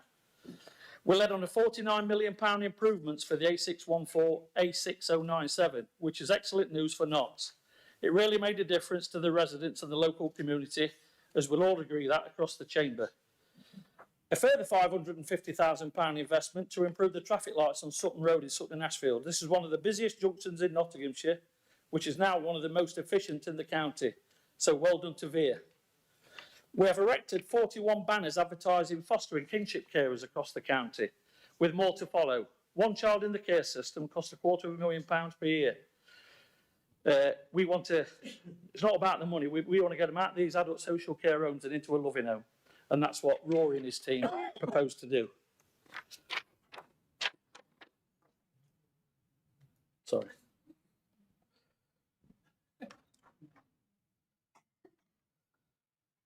Last but not least, the roads.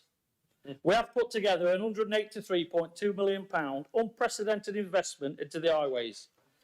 And it's not all from MCA. So you can keep shouting that, but it's not true. It's not just about the investment. And we also put £2 million in March because we knew we had a serious problem with the state of our roads. This is about bringing new equipment in. We've put the new hot box crews out there fixing the roads. We've not just made the investments, it's new ways of working. And we've got a 12-month programme to sort the roads out for the mess we left. And I guarantee everybody in this room, you'll see big improvements within the next 12 months and the next 2 and 3 years under this administration, because we take it very seriously. My biggest job this year is to go out and get some more funding to put into the next year's budget. This year's ain't finished yet, but we owe it to you and your residents, and we take it very seriously on this side of the chamber. And I think we're doing a great job. And I'd like to thank Bert and all the officers involved in that, because you've done a great job up to yet. The job's only just started, I know. And I know we're all excited about what might happen this year and what will happen. But please bear with us, it will improve. And last but not least, again, I'd like to thank all my fellow members for believing in me and believing in the things that we've delivered. You should be extremely proud of yourself. Now, we've got a gentleman over there, I can't look at him in a minute, which is why I'm up earlier. But he made a comment when we first got elected last May, and he said, you'll be in serious trouble within 6 months of this administration. I can categorically tell you now, from our head office's point of view, we're one of the best run groups and councils in the country. And other councils are looking at what we're doing. They're looking at what we're doing. So Councillor Barton. Councillor Barton. Councillor Barton. Sorry, I should turn that. Speak to me. I do apologise, Chairman. I got carried away then. So anyway, I'll wrap it up there, Chairman. So that's a whistle-stop tour of our 12 months in charge. It will be going out in the media within the next 2 weeks. It will be a riveting read. I'll slip one under your door, Sam. Thank you, everybody.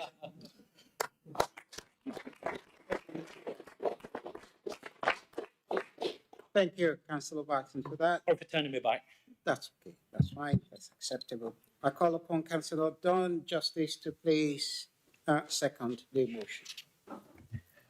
Thank you, Chairman. I'm really happy to second that report, which was a whistle-stop tour of our first year in office, and much more to come. Thank you. Thank you so very much, Councillor Justice, for that. Thank you. Another point of order 91, Mr. Chairman, just for clarification. The Constitution actually says on the executive report that the leader will move the receipt of the Councillor Carr, executive report. I didn't say go ahead. Well, can I go? Please sit down. Please sit down. I didn't say go ahead. You're telling me to sit down. I didn't give you permission to take it through. Right, if you want me to sit down, you stand up. And then I'll sit down. They're the rules. I can't stand up. You better sit down, Councillor. You are stifling. Sit down. No. Sit down, Councillor. I've raised a point of order. I can't. I have So to you're take not it. accepting my I've point got of the order. right to accept it and to ask you to say. It's not Well, I You're not haven't done accepting the so. point of order. You just didn't allow me to respond to you. Right, You just can went I- on. Mr. Chairman, can I raise a point of order? No, no, No, please. well, this No, is the way we this can't do council's things going, that isn't way, it, ladies and Councillor gentlemen? Carr. So now the We can't chairman's do joining things. We in. need to respect ourselves here. Please, I'm sorry, sir. You need to sit down. I'm the one please. that's sorry that we've I'm descended very to sorry, this. but you need to sit Disgraceful. down. Don't even know what non-political, your job. Thank you. This is to note report has been received by the chamber. Thank you.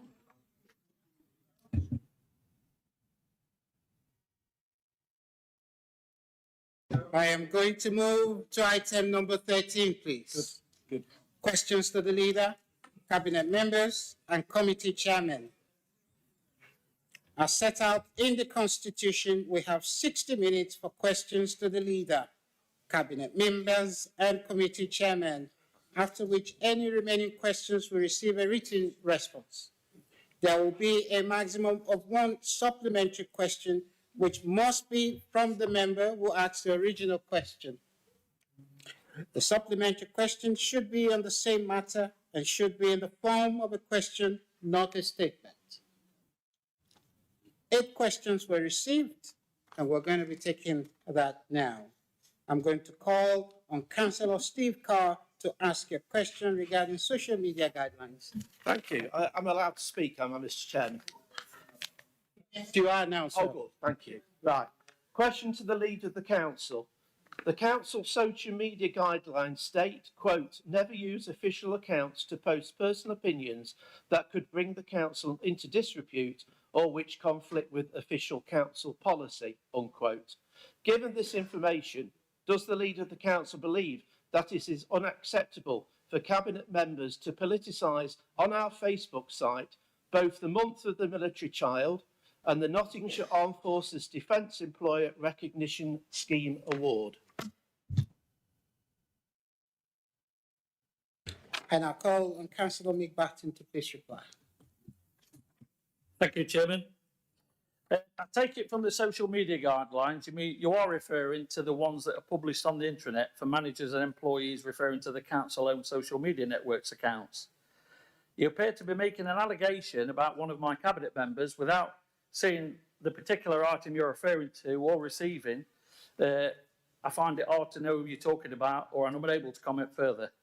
But I am extremely proud of the work the Armed Forces team are doing at this council. I don't think you will ever find another council in the country working as hard and showing as much commitment as they are here in Nottinghamshire. In particular, they have been particularly active in supporting and promoting 2 initiatives you have mentioned in your question. Both the Month of the Military Child and the Nottinghamshire Armed Forces Defence Employee Recognition Scheme. You will notice that Kelvin Wright and Councillor David Clark are walking 100 miles in May, raising vital funds for the life-changing mental health treatment for veterans for combat stress. Perhaps you will wish to support them by sponsoring them and everybody in this chamber. Thank you for your question.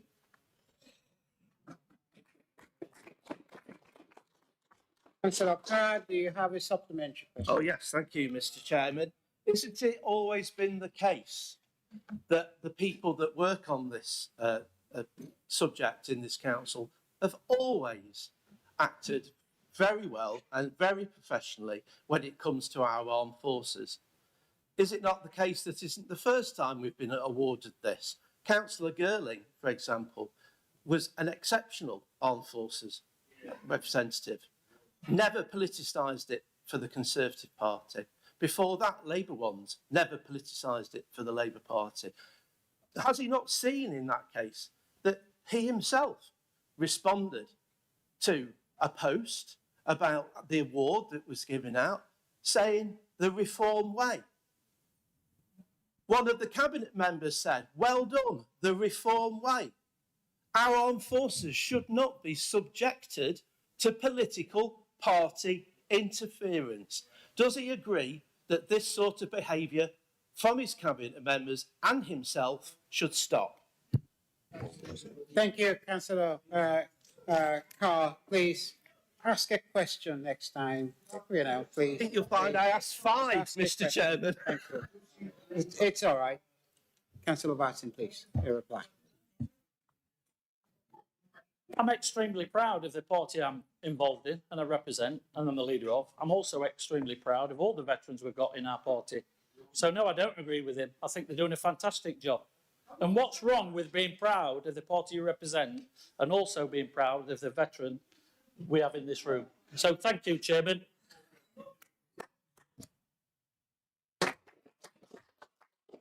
I'm going to take question 2. And I call on Councillor Sue Saddington to ask your question regarding facilities at Broomhill Junior School. Thank you, Chairman. This is a question to the Cabinet Member for Economic Development and Asset Management. Given the recent concerns raised by the head teacher regarding the proposed demolition of 2 modern classroom blocks at Broomhill Junior School in Hucknall, can the Cabinet Member explain what consideration has been given to retaining and repurposing these buildings to support additional capacity, SEND provision or wider community use, rather than removing them as part of the rebuild altogether at significant cost to the taxpayer?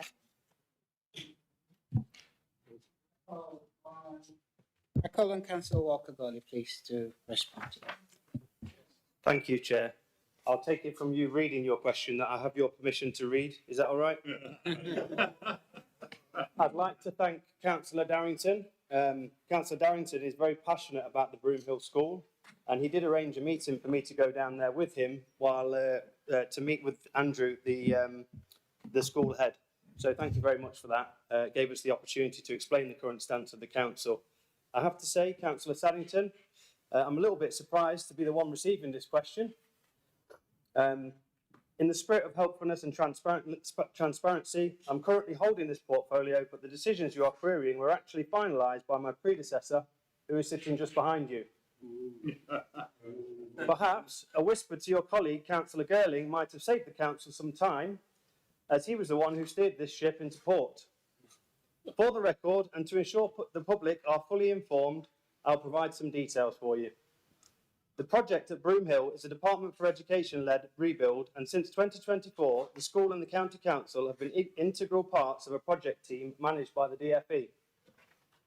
As I mentioned, Councillor Girling is expertly placed to brief you on this. He supported the designs, including the exterior layout and the buildings earmarked for demolition during the planning process. The decision to remove the 2 classroom blocks does seem, however, to be based on sound estate management. Amongst other things, the planning statement identified a requirement to improve the deficit in soft outdoor PE space for pupils. Removing these 10-year-old mobile buildings was linked to the design solution, ensuring the children have high-quality outdoor spaces that they deserve. Also, in any major school rebuild, it is considered best practice to remove legacy buildings, as retaining them creates ongoing maintenance liabilities and patchwork sites that are inefficient to run. This approach was fully endorsed and validated by the full planning approval granted in January 2025, which you'll note was before we came into power. Regarding your concerns about capacity and SEND provision, the plan for the new school actually increases SEND capacity from 58 to 70, which is a direct investment in our most vulnerable learners. Current place planning projections show a continued surplus of 45 places at the school by 2030, within a wider local area surplus of over 268 places, and while I appreciate the opinions of the head and others, the evidence, professional and statistical, currently suggests there is no need for these extra blocks. Councillor Saddington, I hope that clarifies the situation. If you require further granular detail on why these decisions were made, I'd be more than happy to defer you to Councillor Girling, who I'm sure would remember the design process he signed off on with great clarity.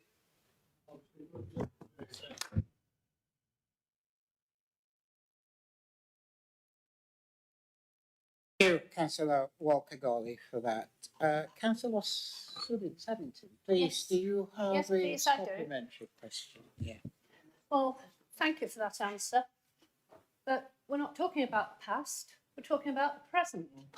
And it isn't up to Councillor Girling, although he was an excellent councillor in that actual position, for him to be updating us 12 months after you've been in power.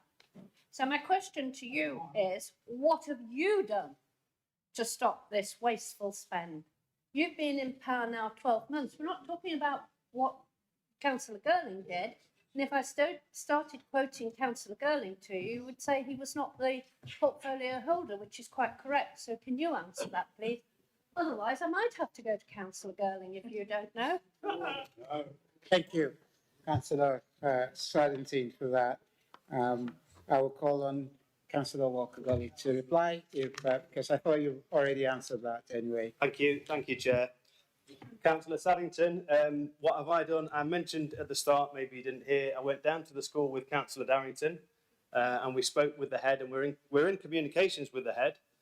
We have, and I don't want to overpromise and underdeliver, because at this stage, if we were to reverse the decision again that your Councillor Girling made, that would actually... No, listen, and you'll hear what I'm saying. If I was to reverse the decision that you made, are you with me? Yeah? If I was to reverse that decision, that would come at a cost. It's already gone through planning. The DFE have agreed it. Everything that's gone through the planning is to do with the design, to offer solutions for the problems that they were having. And if I was to do anything now to change that, we would need to get other people on board that would also cost the taxpayer money. So we're in discussions. The art of the possible is something we will talk about. But at the minute, all the evidence is provided is suggesting that everything is okay as it is. Thank you, Councillor Walker-Gawley, for that. No. I would like to go on to question 4. I'll call on Councillor Harry Ohm to ask you a question regarding upgrades to HWRCS, please. Thank you, Mr. Chair. Does the Reform Cabinet Member for Transport stand by previous Conservative administration's plan to upgrade Nottinghamshire's household waste recycling centres, particularly the proposed new site at Gamston, which would replace and ease pressure on currently stressed West Bridgeford facilities?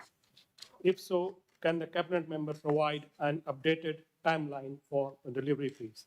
Thank you. Thank you very much, Councillor Ohm. I would ask or call on Councillor Birmingham to please reply to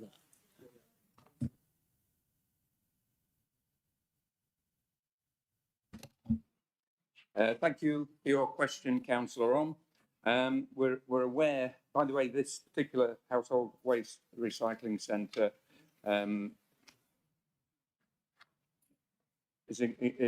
last year, was described as the most efficient in the county.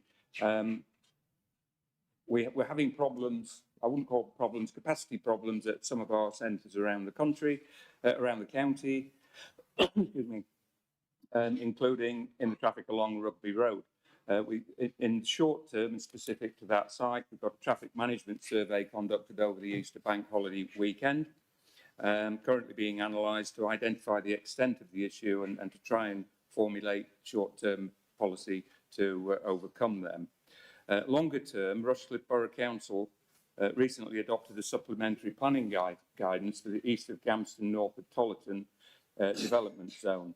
Nottinghamshire County Council's statutory consultees requested specific land allocations for a new household waste recycling centre, which were unfortunately not included in their subsequently adopted development framework. Planning advice is that applications for other sites on adjacent greenbelt land would be high risk, particularly when generic employment land allocations were prescribed within this development zone once it was adopted. So we're a little bit hamstrung longer term if local authorities don't follow our advice. And additionally, with local government reorganisation coming in, it throws into doubt some of the previously identified alternative locations for a new centre that may not fall within a new county unitary authority boundary. So until clarity is provided regarding these boundaries, it's difficult to develop a business case for investment or new investment in new assets, which will fall to a new administrative body to determine. That said, work cautiously continues to develop the case for a replacement site, as well as progressing solutions to ease congestion at the current site. But major investment is not likely to progress this side of local government reorganisation. So we'll continue to look and plan for mitigation measures in the short term. Thank you. Thank you, Councillor Burt Bingham, for that. Councillor Ohm, do you have any supplementary question to that, please? Yes, I have. So if the new recycling centres are delayed or do not go ahead because of LGR, will the reform administration commit to extending opening hours and increasing the staffing at the existing West Bridgeford site to address the ongoing pressure and improve service for residents in the meantime? Thank you. Councillor Burt, please. Thank you. It's my understanding that county sites operate 8 until 8 during these lighter nights during this time of the year until the autumn. That's more than happens around most of the country.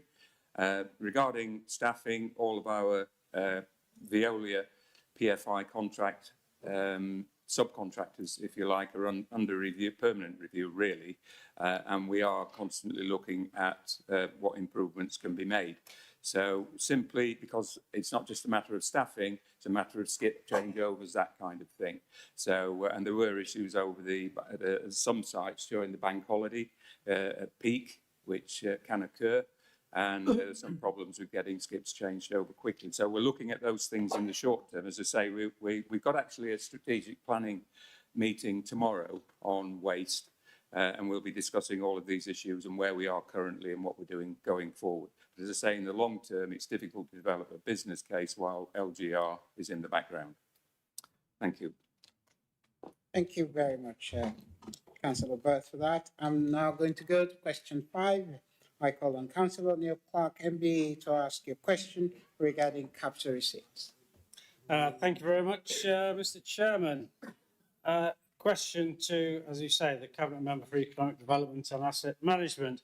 After 11 months in charge of the Economic Development and Asset Management portfolio, can the Cabinet Member explain why the Reform Administration has failed to meet its capital receipts target? The latest month 11 monitoring report showing a shortfall of around £15 million against budget. Thank you, Chairman. Thank you, Councillor Clark, for that. I call on Councillor James Walker-Gawley, please, to reply. Thank you, Chair. And I have to share my honest opinion, as always. I believe this is another example of a poorly thought out question. And I'm not sure, where you got your figures from, but the shortfall was £1 million, not £15 million. I believe maybe you were focusing again more on the supplementary rather than this one. Anyway, with 12 months of doing things the reform way, what we have done is we've put in place a strategic list of assets, which gives us the flexibility to respond to challenges throughout the year. We're investing more pre-sale in our assets, which gives us much better returns for the council. We've increased scrutiny and put in more checklists, checkpoints along the way to ensure, better scrutiny at every stage. After a year of doing things the reform way, we've achieved £23 million in capital receipts, which is the best result for this council in its history. It's the best result in this country outside of London. Doing things the reform way, that's also enabled 1,000 homes to be delivered across the county. So I think again for me, if you contrast that, sorry, within the last 8 years, I believe you were in charge, there was an £81 million shortfall in capital receipts. So that sort of does illustrate the difference between us. And also, I did want to point out that your £40 million figure in your budget would also point out that your figures versus ours, there's a bit of a difference.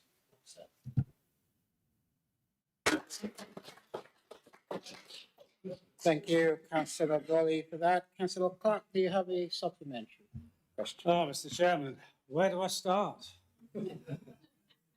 If the cabinet member genuinely believes in securing best value for the taxpayer, can he explain why it appears that he rejected a proposal which would in time have generated a far larger capital receipt from the sale of land right next door to Vistry Homes, as opposed to accepting a smaller payment much sooner?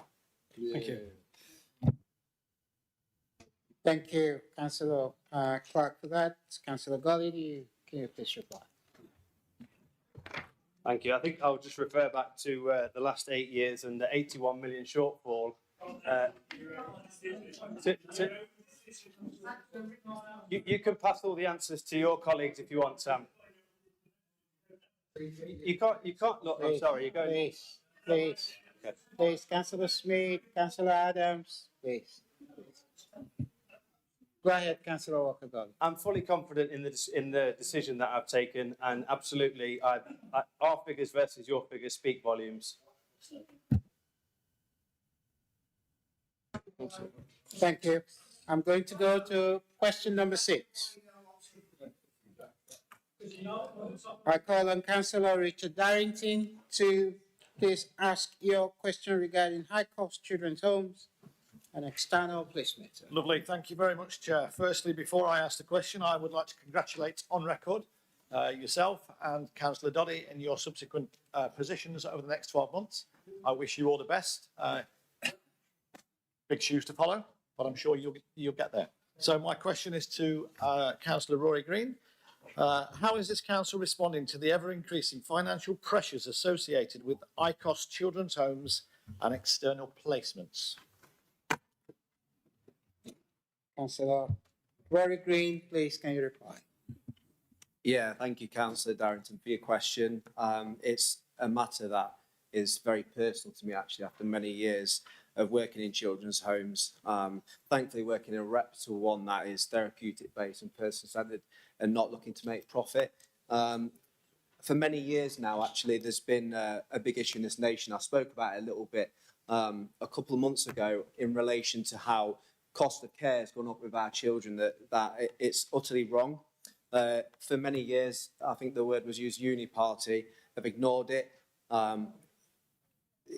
Look, should we let me speak? Because you've done it all day. The uni-party have ignored this issue for years, and it's a fact. Moving forward, I know my department is working very hard with this matter, that we're not relying on these placements, because sometimes these complex issues can lead to a breakdown, and then you have to have an emergency, which rockets the cost, which is what I'm referring to with these companies profiting on it. We have reliable external homes for a block contract, which basically means we've got loads of homes with a company that's really reputable, we've known for years, and they are outstanding, by the way. They're looking after our children. All of them are good and outstanding, just to put on the record. Just to elaborate on what we're doing, on our strengthening of our decision making, because of the issue I've just referenced, we've brought in a consultancy firm that we're making best use of the value of the money, so we're not in deficit from that. We've negotiated placements for the children's life outcomes to be better. So yeah, we're really proud of the work we've done in this last year.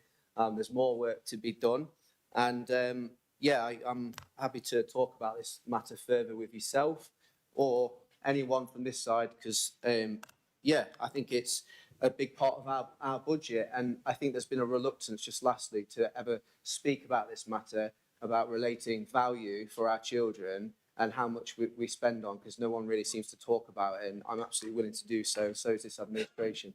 Thank you. Yeah, thank you, Councillor Rory, for that response. Please, when next you're speaking, speak to me. That's okay. Councillor Darrington, do you have a supplementary question? Thank you, Chair. I don't have a supplementary question springing to mind, but should one spring later, I have got no issues with forwarding the email to Rory and having a written response. Brilliant. Thank you so very much for that. Rory, Councillor Rory, do you have anything to reply to? So Or to is say he thank you? asking a supplementary? No, he's got none. He's got none. I'll just do a quick plug, or is this against the rules? There's no supplementary question. There's no supplementary question. You just say thank you. and Thank there you go. very much. Enjoy your little welcome pack boxes as well. Thank you. Question 7, please. I call on Councillor Mike Intruder to ask you a question regarding flood alleviation projects. Thank you, sir. Thank you again. Mr Chairman, may I please ask Councillor Bingham, I've got following queries from residents. Can the Cabinet Member please give an update on the activities to support flood alleviation projects in the county and any specific positive developments for places like Retford, Worksop, Southwell and some of the other parts of Nottinghamshire that have suffered recent flooding? Thank you. Thank you very much, Councillor Intruder, for that. I'll call on Councillor Bingham to please reply.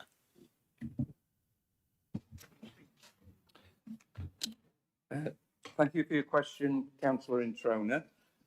We're currently working with our communities and partners around the county to deliver a comprehensive programme of flood risk management across Nottinghamshire. And a good example where we are is Bassett Law Flood Partnership, which meets regularly with all the relevant agencies, Severn Trent, Environment Agency, etc., local authorities. The programme across the county includes natural flood management, property flood resilience. There's a lot of acronyms in what we do, so NFM, PFR, things like that. Community resilience measures, education, I'll come to that in a moment, and targeted investment following the devastating impacts of flooding events across the county previously, relatively recently. There is a list across Nottinghamshire. A range of significant flood alleviation schemes are in progress at the moment, including Southwell or Southwell Flood Alleviation Scheme, £5.4 million to protect 248 properties, a county-wide property flood resilience programme of 3.8 million to protect 400 properties protected since 2018, to date that is. Loudon Flood Alleviation Scheme, 40 million to protect 191 properties. That's Environment Agency led. We are the lead local flood authority. It doesn't mean we lead on every project. And looking at John, of course, we went out to see the Trowell Natural Flood Management Scheme, which seems to have been a fantastic success, but it's still bedding in, got to be greened up, etc. I'm going to mispronounce Thurgerton or Thurgarton or Thurgerton. Thank you. Thurgerton Flood Alleviation Scheme, 600,000 to protect 20 properties. That's Trent Valley Drainage Board led. And Worksop Natural Flood Management, currently in progress, 1.2 million. There is, for people who would like to go, an exhibition this Saturday morning. I think it's between 10 o'clock and 1 o'clock on Westgate, where they'll be demonstrating what's going to be done down there for local flood mitigation. Natural flood management projects working with nature to create attenuation ponds, wetlands and tree planting, slow water down and reduce downstream flooding. Our new Vice Chair could probably at some point comment on how successful that has been down at Trowell. We have a flood team and they go out into schools educating people. And you're going to like this. I'm going to recommend that, given if officers can get the time one day, that they spend a couple of hours maybe setting up in the Rufford Suite with their sandpit. And they've got a sustainable housing against traditional housing demonstration. It's really useful for people to understand the different differences in design and construction. And the sandpit's just great fun. I'm not going to say too much on that, but it shows you how natural flood management works, and it's really good. You'll enjoy it at any age. Even I did. Since 2023, 9 natural flood management projects which better protect 130 properties from flooding have been installed at a cost of 0.86 million. 648,000 of that was externally secured. Bassetlaw area has been a major focus following a significant flooding event in 2019 and subsequent flooding caused by storms Babette and Henk. Worksop's current PFR programme, which is for surface water flooding, has 100 properties currently being offered resilience measures and a £1.2 million. The NFM project that I'm talking about for the River Ryton is not just down Westgate, where I've told you just now, it goes upstream into the countryside. Negotiations are ongoing with farmers to secure the relevant land. So there's a lot going on. That project, by the way, is delivered by the Knox Wildlife Trust. In Retford, coming specifically to your question, work is progressing on Retford Beck culvert replacement, which will improve water conveyance. Southwark remains remains a priority due to its history of repeated flooding. Significant investment has been secured to deliver a range of measures to help the community become more resilient. Other programmes that County Council has running are the flood signage scheme, community flood signage scheme. We've got we've got 52 locations where those flood signage schemes are running now, and we've got over 650 flood signage wardens trained. I attended a training event here myself a few Saturdays ago. Again, it's very interesting. So if you get a chance, do sign up. So in summary, County Council and partners are delivering funded programmes, building clear pipelines of further works county-wide, offering a multi-layered flood risk strategy approach that includes major capital schemes, localised engineering solutions, catchment-wide natural flood management schemes, improved drainage and maintenance, community resilience and preparedness, and education programmes that the kids love as well, by the way, when they go out in the schools. In the last 3 years, Nottinghamshire has benefited from over £120 million of external investment in reducing flood risk. And we also, by the way, like on our flood signage scheme, we're leading nationwide, and other authorities come to us to learn from us what we're doing. And I'd suggest that might happen with the natural flood management as well, because we've got experts working in that area. So overall, not relaxed, never can be, but we're doing as much as we can within the resources to deliver results here and now, and planning for the future.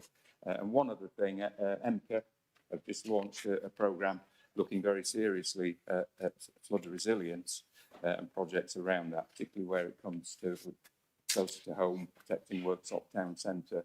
So we're going to be looking at that very closely across the Chesterfield Canal area.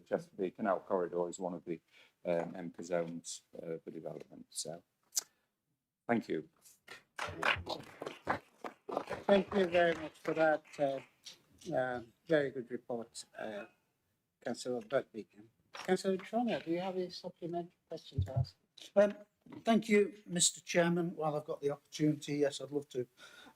Thank you, Councillor Bingham, for a very comprehensive response.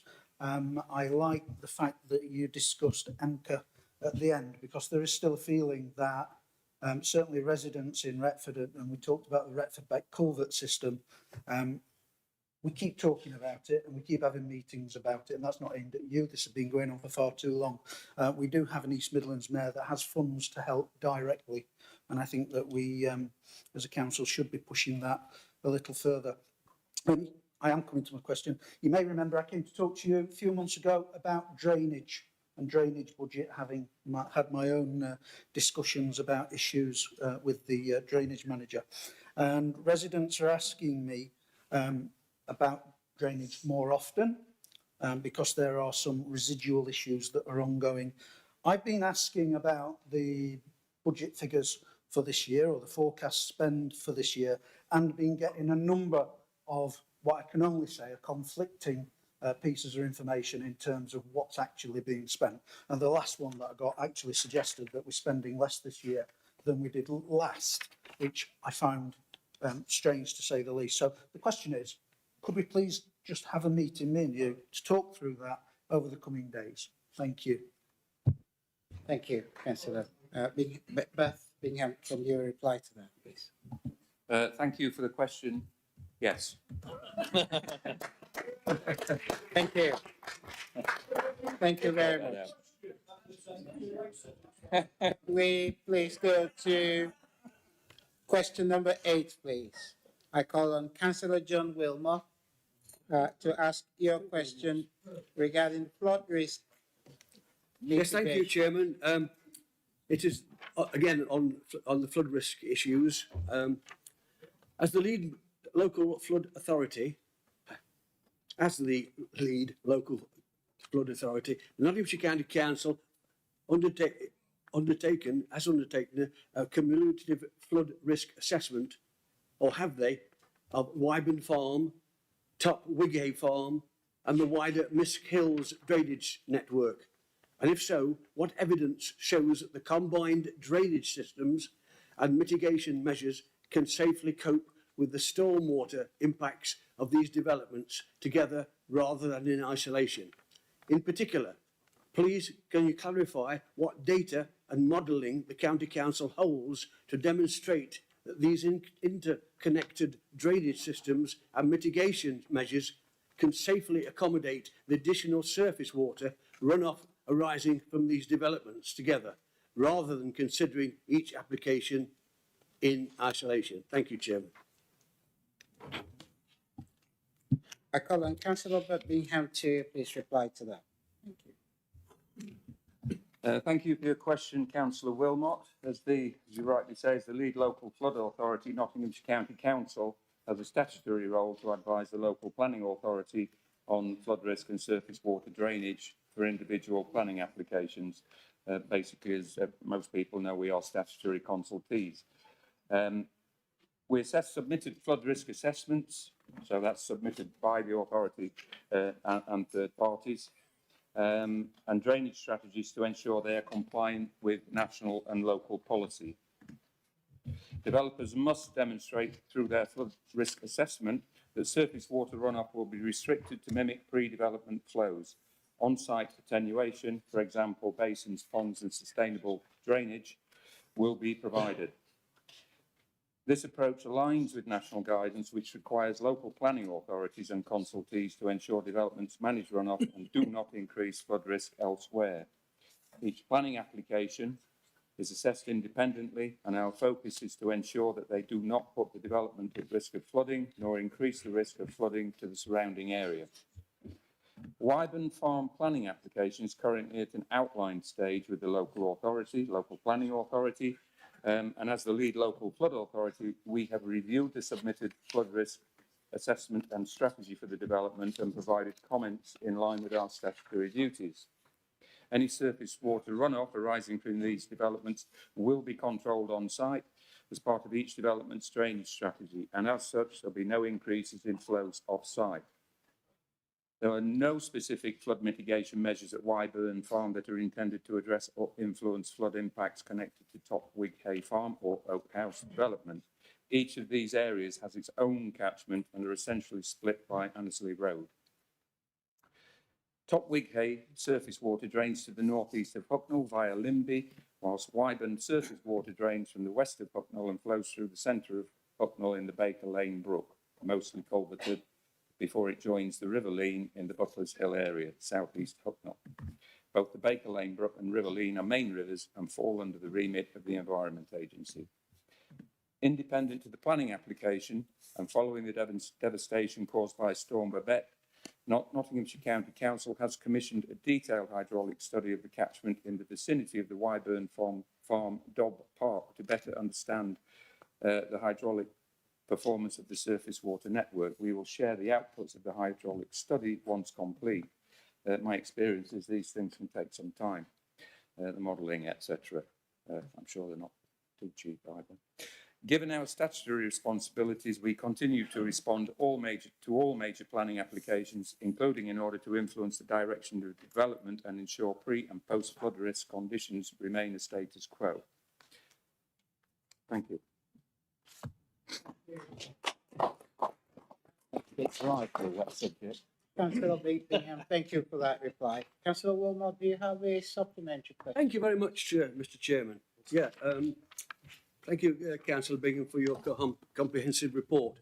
In Hucknall, my residents would like some answers on the serious flooding issues that took place on Greenwood Vale, Greenwood Avenue and Redwood Court.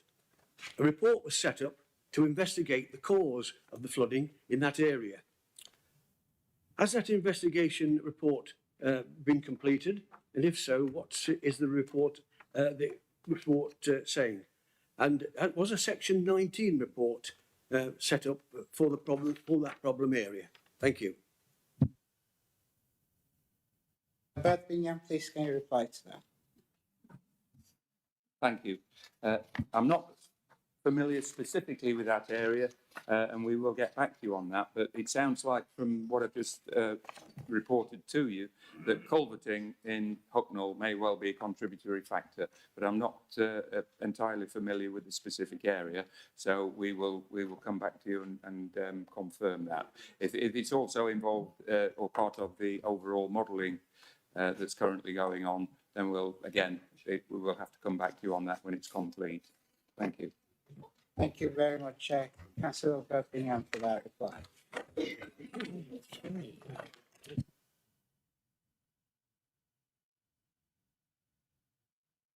On this note, I am going to be going to item number 14, which is notice of motions. We have two motions on the agenda today. Please be aware that if we are to complete all business today, we will need to start motion 2 by 4:30. It's unlikely that we'll be able to get on to motion 2 with the time that we now have. But let's start and see how we go. But it's quite unlikely that we'll get to motion 2. I will now go on to motion 1, protecting local highways from the impact of national housing targets. And I call on Councillor Neil Clark MBE to move the motion. Thank you, Chairman, and I'd like to congratulate you again. Thank you, sir. At this time, to congratulate you and compliment you on your excellent firm chairmanship of this meeting. Thank you, sir. And I absolutely am with you, and I totally agree that members should address you through the chair, and they should not turn their back on you and talk to the rest of the room, Mr. Chairman. Sir, thank you very much. So it is a pleasure to rise today, Mr. Chairman, and move this important motion, one that I believe belongs firmly above party politics and directly within our shared duty to the residents of Nottinghamshire. This is a serious matter, and it is growing more urgent. The Labour government's increased housing targets are placing unprecedented pressure on Nottinghamshire's highways. Irresponsible development poses significant risk to our communities. When homes are approved without the necessary infrastructure planned and funded from the outset, the consequences are severe and long-lasting. We see this most clearly in the impact on our highways. Heavy construction traffic places enormous strain on local roads, roads never designed for the continuous movement of large vehicles, machinery and delivery convoys. Surfaces deteriorate rapidly, verges are damaged and junctions become increasingly unsafe. And once the construction phase ends, the disruption continues. Utilities and service providers frequently return to dig up newly built or recently repaired roads to install the infrastructure that should have been coordinated and delivered in advance. This cycle of construction, damage, repair, further excavation weakens our highways, increases long-term maintenance costs and undermines residents' confidence in the planning process. It is a clear example of how development, when not supported by proper planning conditions and adequate funding, becomes irresponsible. In my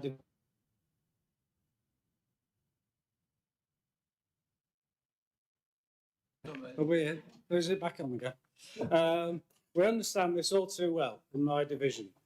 Anyone who has navigated Chapel Lane at peak time or attempted the A6097 in the early morning or late afternoon knows that our network is already under strain.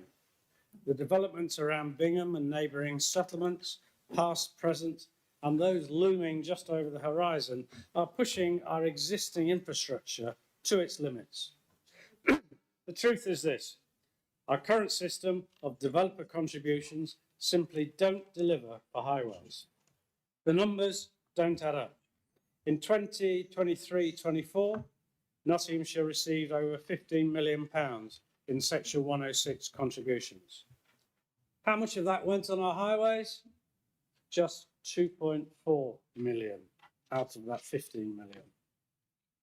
To put that into perspective, £2.4 million wouldn't cover the upgrades needed for one decent-sized junction on the A6097 or A52, let alone the wide range of improvements necessary across the whole county.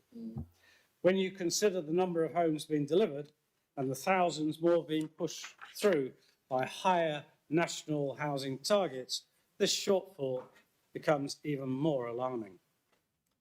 Then we have Section 278 agreements, which deal directly with the impact of developments on surrounding highways. These agreements are, in principle, practical and necessary.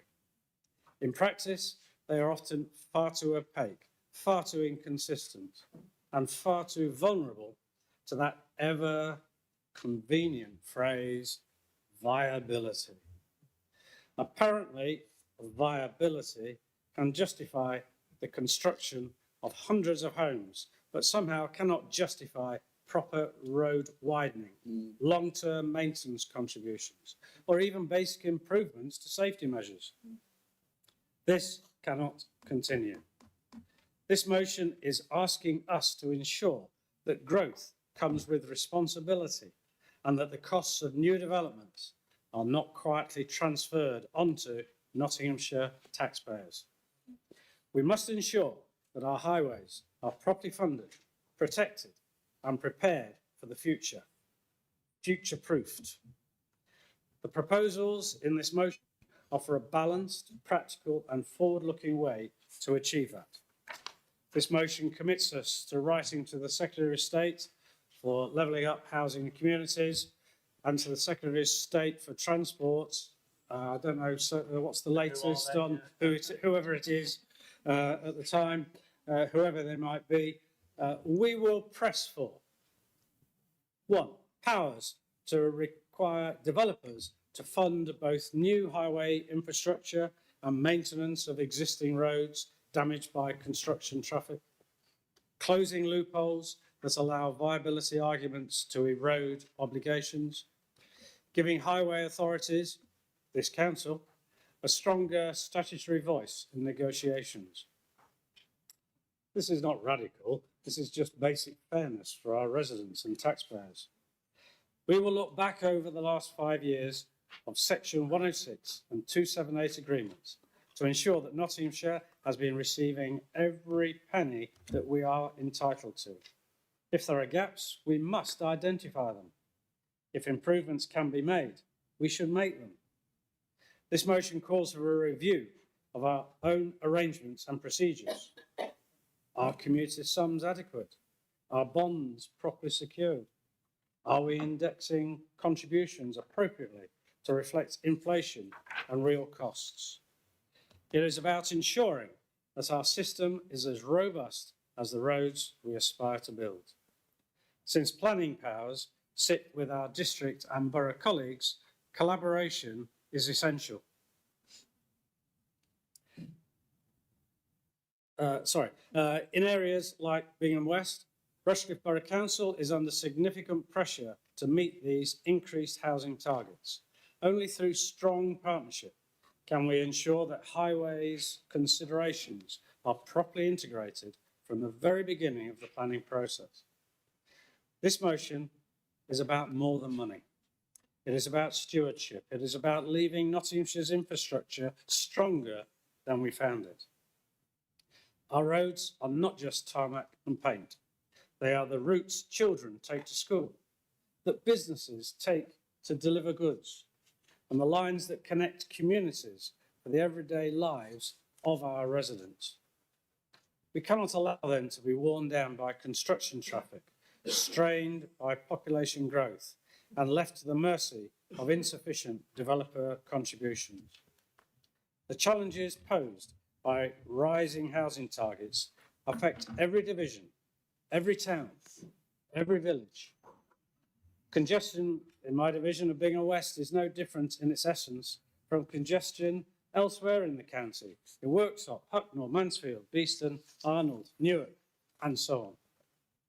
I'm confident that councillors across this chamber share the belief that growth must be properly supported, fairly funded, and responsibly delivered. This motion gives us the tools to argue that case locally and nationally. Our residents expect us to be responsible custodians of Nottinghamshire's future. They expect us to ensure that as our communities grow, our infrastructure grows with them. And they expect us to stand up firmly but constructively against national policies that risk burdening our local areas without fair funding.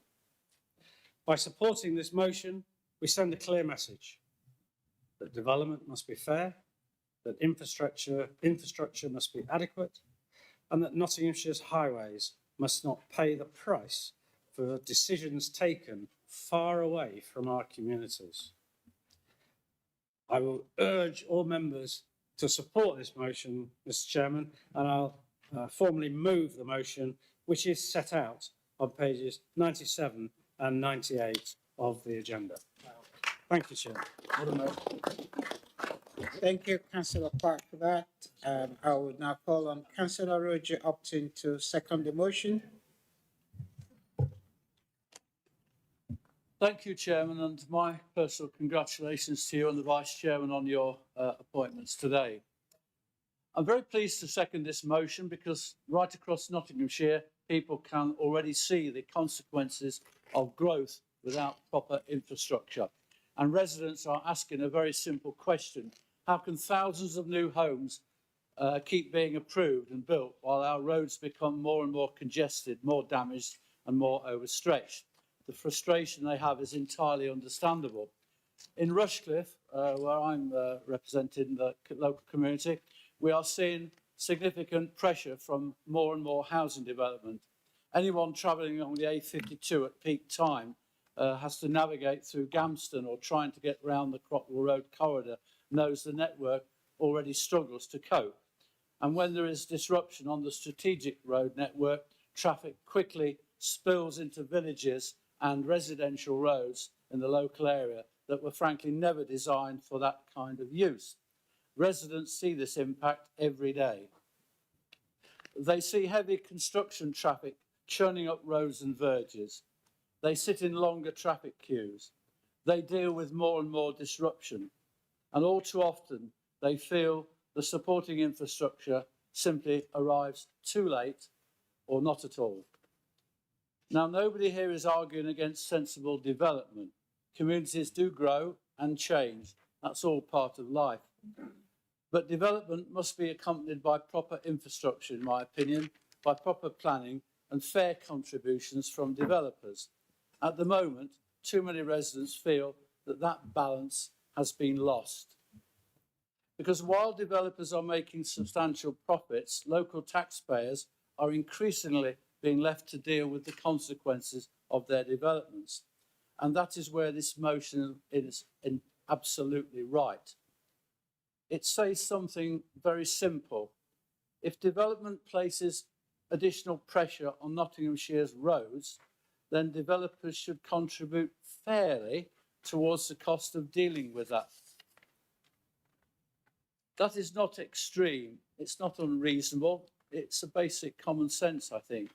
And as Councillor Clark said, I think residents would be astonished to hear that although over 15 million of Section 106 contributions was agreed in 1 year only, around 2.4 million went actually towards highways.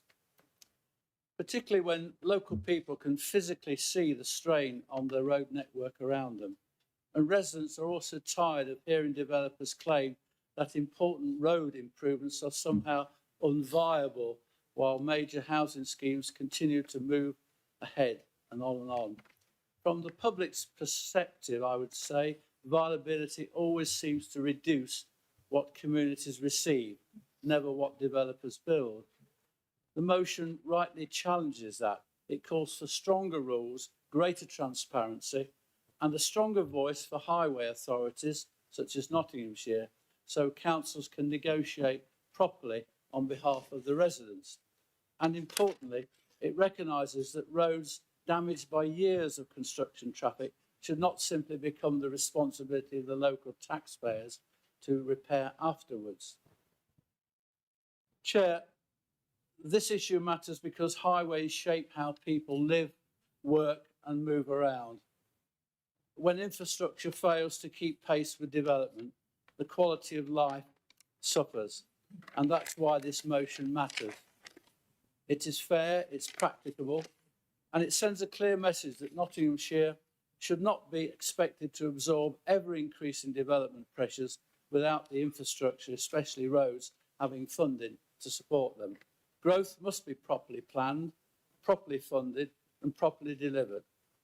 I believe this should be a cross-party issue, and I'm very happy to second this motion. Thank you, Chair. Thank you very much, Councillor Roger Upton, for that. I will now open the debate for this. Okay, yes. And I'm going to call on Councillor Mike Robertson, please, to speak. Thank you, Chair. I would like to propose an amendment to the motion, if I may, please.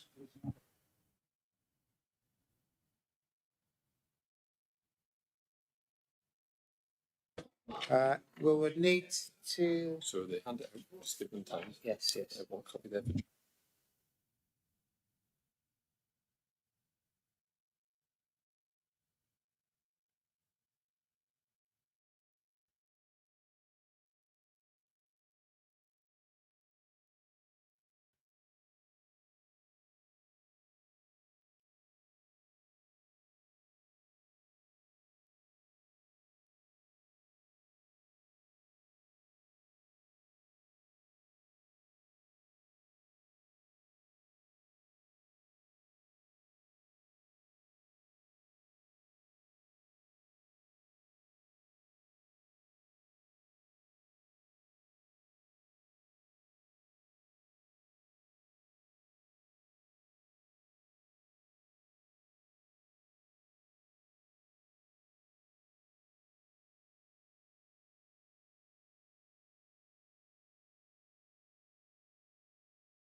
Do we all have the copy of the amendment, please? So I can call on Councillor Mike Robertson to move. You have to move it and second it. To move it, please, yes. Make a speech. Yeah, you just move it. Move the amendment. Yes. Thank you, Chair. I brought this amendment to the original motion as I believe the motion does have good intent and it should be supported cross-party. I don't believe it provides a proper reflection of the current state of the planning environment and proposed changes to future developer funding. It is with this in mind that I've looked to amend the reasons why we should write to the Secretaries of State to elicit the optimum response we can get from any further correspondence. Addressing the motion, I'd like to suggest that it does not consider the wide umbrella of funding that forms the overall matrix for investing in infrastructure, highways being considered within this. The motion talks about Section 106 and Section 278, but there's no reference to the SIL contributions, so this doesn't give the full picture of the tools local authorities have to attract funding from developers to maintain infrastructure. If we're not considering the full umbrella of funding before any letter is sent, surely this would make the council look in some degree foolish in its endeavour and probably receive an appropriate level of response from the Secretaries of State. Hence why I wish to look at the amendments I have to try and help make the motion much stronger. The motion does consider Section 106 and 278 provisions, so it's right we look at this, but it's also important we look at these alongside the provisions of SIL. Section 106 is not just a funding arrangement, it's a legal agreement between the developer and the planning authority to agree how the developer will contribute to local infrastructure that is specifically impacted upon based on the nature and locality of that development. This may be a financial contribution, but it could be other arrangements such as building new classrooms or community centres as some examples. It is therefore within their power to better align Section 106 agreements towards highways investments, but given Section 106 relates to site-specific impact of a development, a Section 106 agreement for a development in Misterton wouldn't allow for investment on the A57 in Worksop. Section 106 agreements can be pulled together to invest in wider infrastructure, but this is limited to 5 agreements, and local authorities have found this very difficult over the years. Because of the limitations of Section 106 and the long-winded approach to reaching agreements with developers, which is often delayed due to developers making arguments of viability, that SIL was introduced in 2010. Its aim was to remove the unnecessary administrative burden of having to secure bespoke Section 106 agreements focused directly on the site-specific impact of the development. SIL was brought in as an objective funding calculation based on the gross square metre of development would bring to an area. Where Section 106 was susceptible to viability arguments, SIL is generally not, and has an objective charging schedule published by the charging authority. The principle is that the charging authority can then direct this funding towards infrastructure where it is most needed and not specifically linked to the impact of an individual development. With Nottinghamshire having a 2-tier governance arrangement, there is a disjoint between charging authority and highways authority. So essentially the focus needs to be more on fostering relations between 2 tiers of authority to ensure that highways receive the appropriate level of funding from SIL contribution. Another shortfall of the motion is the lack of consideration for the future changes to planning and funding models by legislation. The Levelling Up and Regeneration Act of 2023 makes provision for the changes of Section 106 and SIL. The proposed changes are to do away with these models and introduce a standalone developer funding model, the infrastructure levy. The IL would remove Section 106 and SIL completely, leaving one developer funding model that would be calculated on gross value of a developed site rather than the gross developed square metre. It'll be an objective calculation, not allowing for viability assessments, making developer funding easier to understand. My recommendations about the content of a letter to the Secretary of State would be to call for secondary legislation to be brought forward as a priority to introduce these changes and streamline developer funding under the IL model. Other scheme that is raised is Section 278 agreements under the Highways Act 1980. This is 30 seconds, I'll skip the 278 bit then. So as mentioned at the start, I do believe the intent of the motion does look to ensure the impacts of the development of highways is mitigated through appropriate funding agreements. However, I think it was slightly light with regards to policy knowledge. I also believe that it did not give any understanding as to how future legislation may change this picture. I would therefore recommend that all colleagues across the chamber support the amendment to this motion. Thank you. Thank you, Councillor Mike Robertson, for that. I will now call on seconder of amendment, Councillor Russell Dodd to speak. Can I second the amendment? Thank you, Chair. Thank you.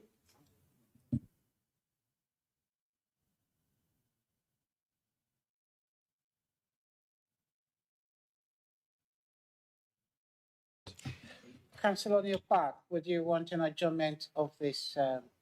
Thank you, Mr. Chairman. No, I don't think it's necessary. Councillor Robinson was doing so well until the last couple of sentences, but I'll let you off just this time. And I think just in the interests of working together, as we always do, Mr. Chairman, then we're prepared to accept this amendment. I think Councillor Robinson has made some reasonable and fair points. It does soften some of the language, which perhaps could be in dispute, but it takes in things like the Local Government Acts, etc. So I think it's important that we do have a collective, united voice on this for the public and for developers, etc. So I accept the amendment. Thank you. Thank you very much. Thank you very much, Councillor Neil Clark, for that. We will now move this to a debate so that members can speak about it. Yep. That's the amendment. Okay. Councillor John O'Leary, please, can you speak? Chairman, I'm going to talk very quick. I represent Boulderton Division that has nearly all of the Newark and Sherwood District Council allocation for houses, including a little bit of Sue's, where I have Fernwood, where I know some of you have been with a new primary school for the funding that me and Sam secured while we were in charge, that you are bringing forward now. Also the Southern Link Road that we secured that you are taking credit for now. But on that point is the Fernwood application was originally approved in the 1990s. It's being brought forward now. Middlebeck was approved originally in 2013, and that's the biggest issue that we have. Is these applications and allocations are done so far in the past that they're no longer fit for purpose because it takes so long bringing them forward. If you look at Fernwood and you've drove around Fernwood, you'll know that that wouldn't be accepted now, but they're still bringing it forward. Middlebeck was brought forward intentionally to build a road to open up allocation land. I'm going to stop talking. I'm going to ask for us to go immediately to the vote. No, I don't.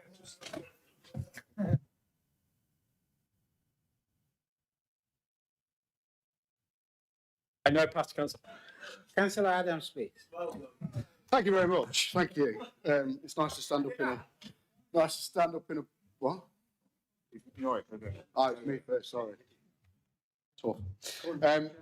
Yeah, I just want to talk about a place actually in Carlton East called Orchard Close, which, thank you for that, I did remember, which leads to a new development site. So this, every morning when you walk along, there was this beautiful green field, and on this green field was lambs, and every morning when you'd hear the lambs barring at each, barring, is that the technical term for a bleating. Like them. Like you are.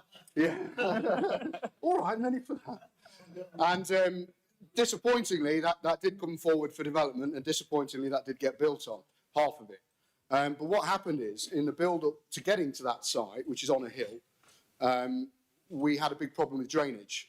In fact, Councillor Smith and our group managed to get something changed at Gedling Borough Council. That means now that drainage has to go in first if something's on a hill, which was a big positive step. But the damage that development did to the street has been, in no uncertain terms, it's completely destroyed the fabric of that road and continues to have problems with potholes, as well as for a period of time during when the heavy rains came during that period, led to a lot of properties being flooded because the drains were overwhelmed, not only by water, but also by the stones that had come out of the road itself.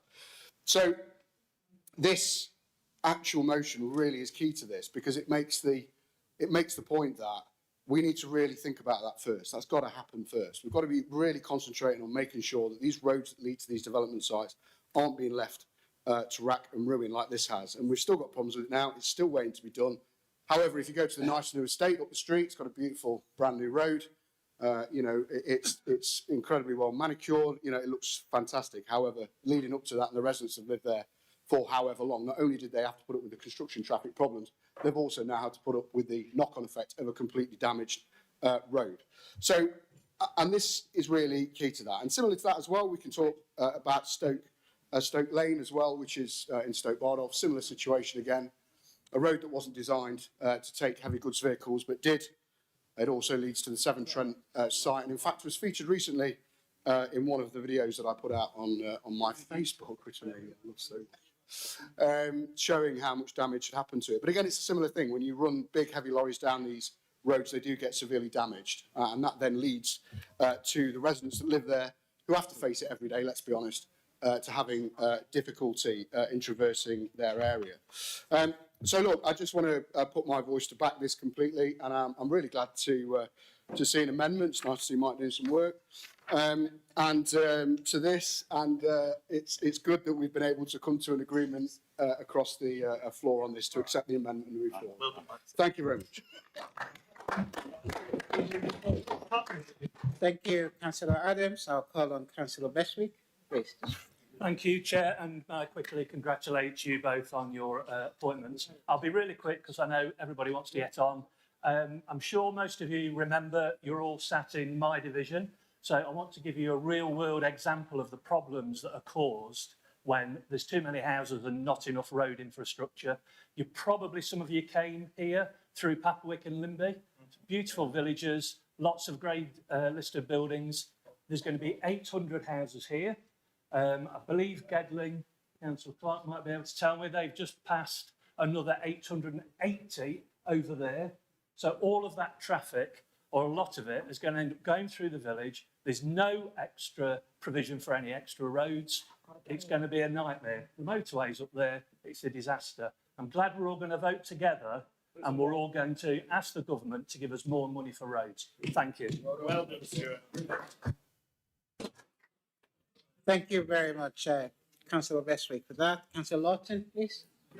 Very quick, because we want to try and get the next motion. Just very quick, I think it's very, very important, though, that we do not forget the impact that business has on our highway. I can come up with location after location in my patch. Take, for example, on the B1164 Nossington Road, where a particular business operator is cutting the curb off. We've remended the curb 4 times in the last 10 years, and we get no contribution from them whatsoever. So 278 is absolutely important to the actual maintenance of the highway, particularly from the impact of heavy lorries. We have done this before. We've done it, and we've done it with flooding. You know, we have ensured through the 2010 Flood and Water Act, which I was a part of, that developers have to put in a zero impact assessment as far as flooding is concerned for any development. So we do have that ability to be able to put in place legislation which will improve the lot for all our residents. Thank you very much, Madam Chairman. Can we move to the vote? Move to the vote. I tried to speak as quickly as possible, so we don't. Speakers. Yes, we don't have any more speakers, so we'll sum up, and I'll call on Councillor Clark, please.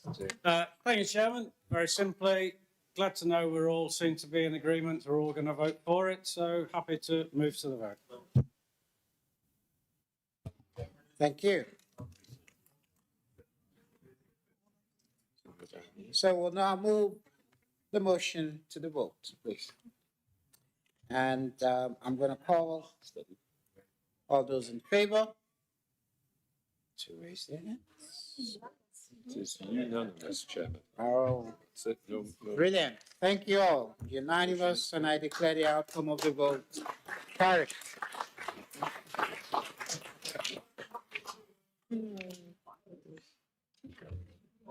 Right, Chairman.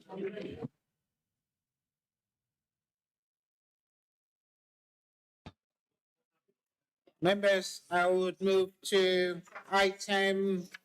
motion number 2.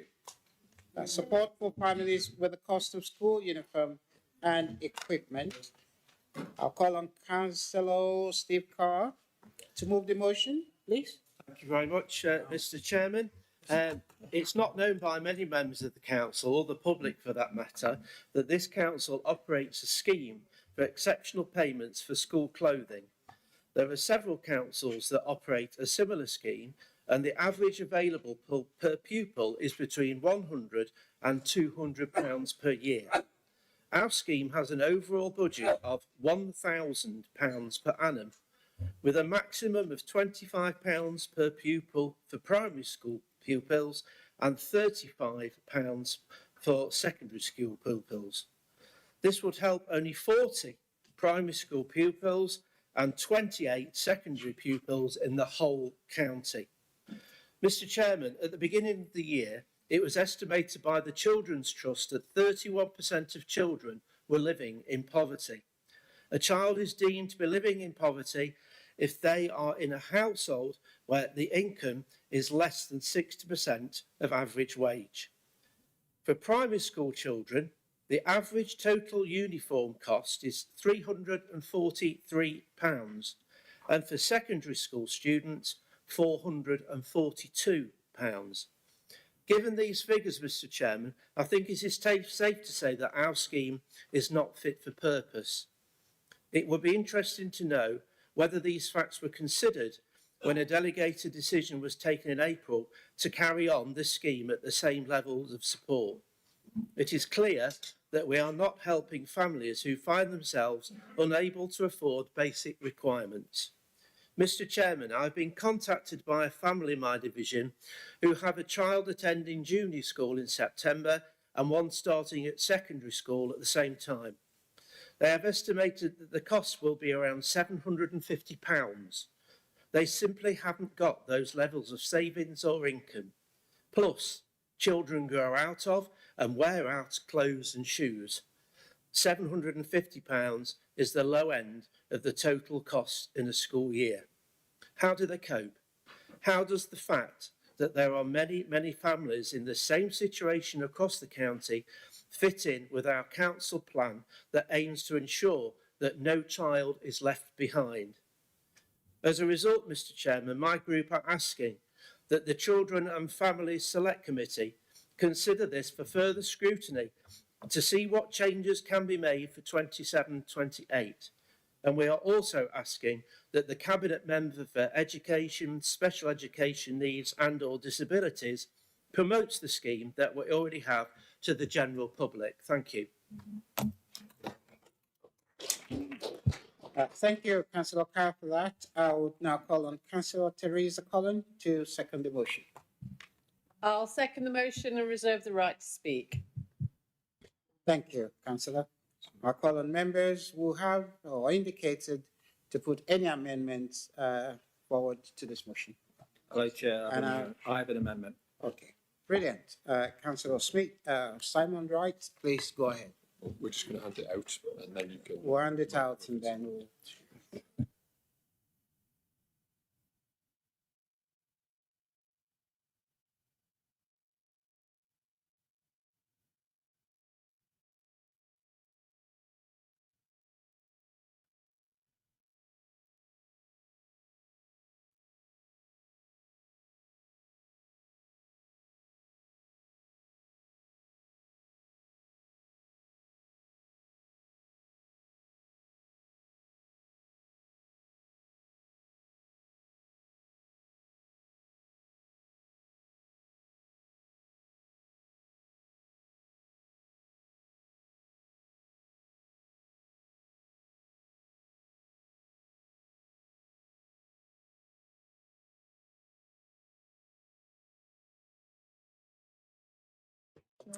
I will now call on Councillor Simon Wright to propose the amendment, please.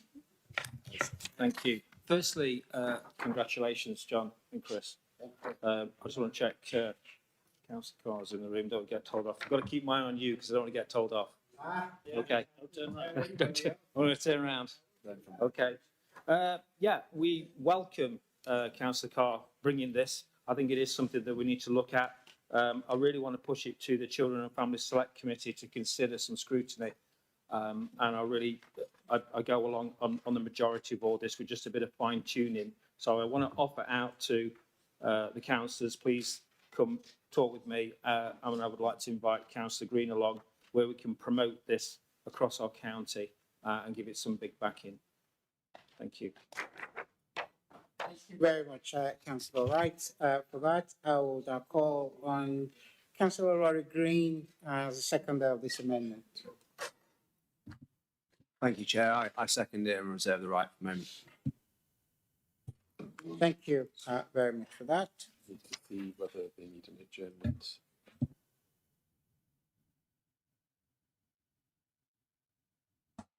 Councillor Steve Carr, do you accept this amendment? I think we've got an outbreak of entente cordiale here in this room at the moment, so yes, I'm quite happy to accept the amendment. Thank you. Thank you very much. We will now open the debate for discussion on this.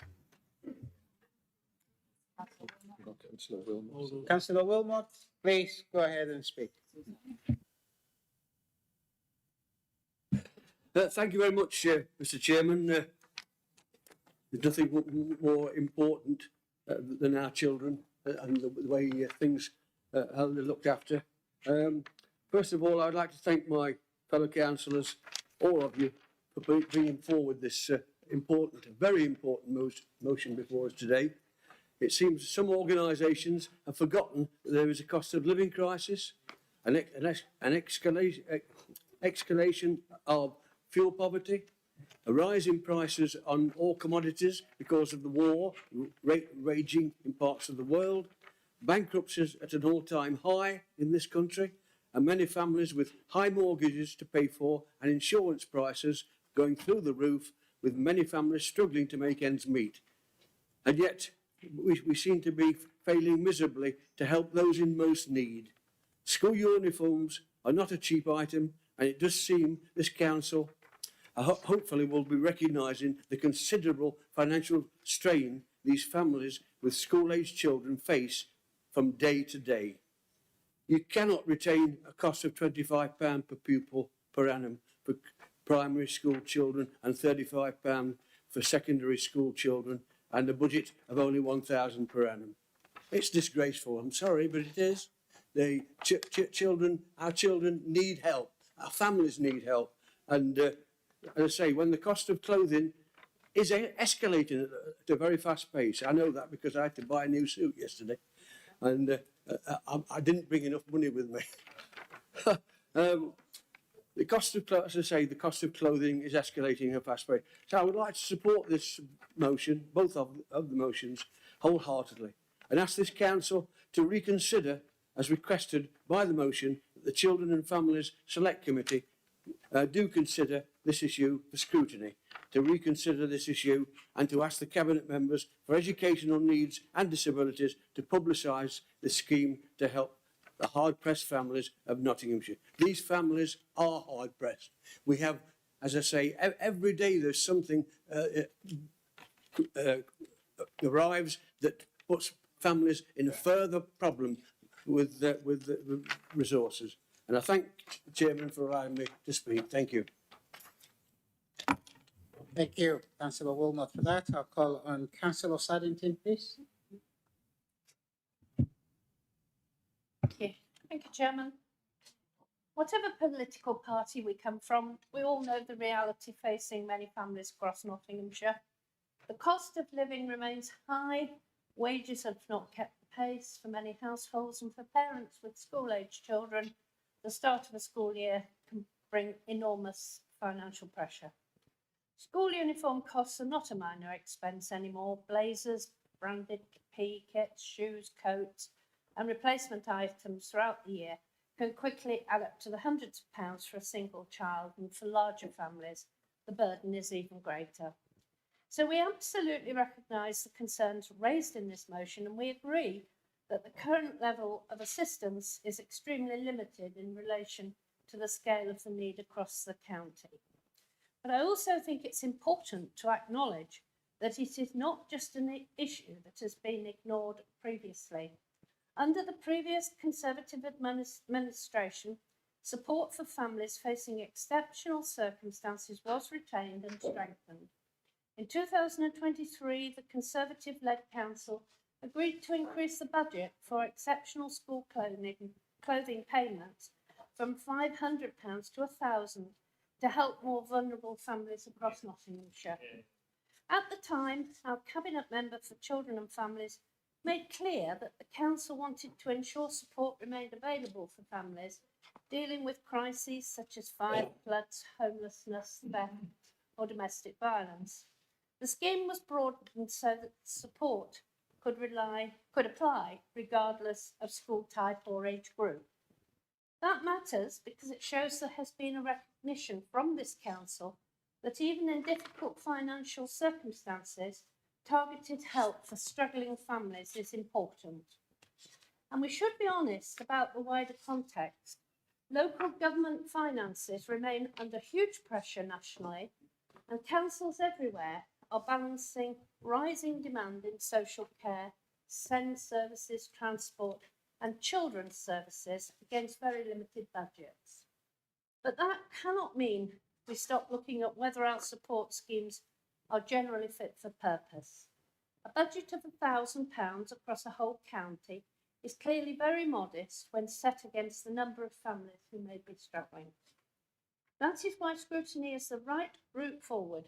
Referring this issue to the Children and Families Select Committee allows councillors to properly examine the evidence, look at levels of need, compare approaches taken elsewhere, and consider what improvements should realistically be made for 27-28.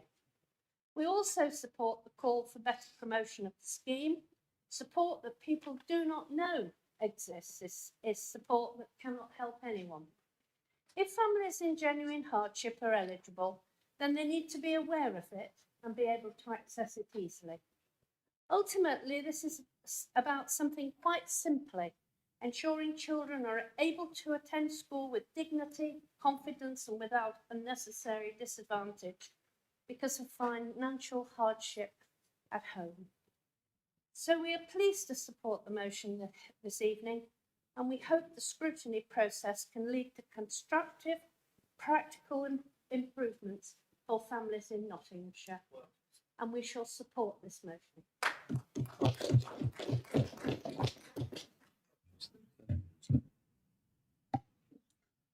Thank you, Councillor Sargentine, for that. Can I call on Councillor Fashio, please?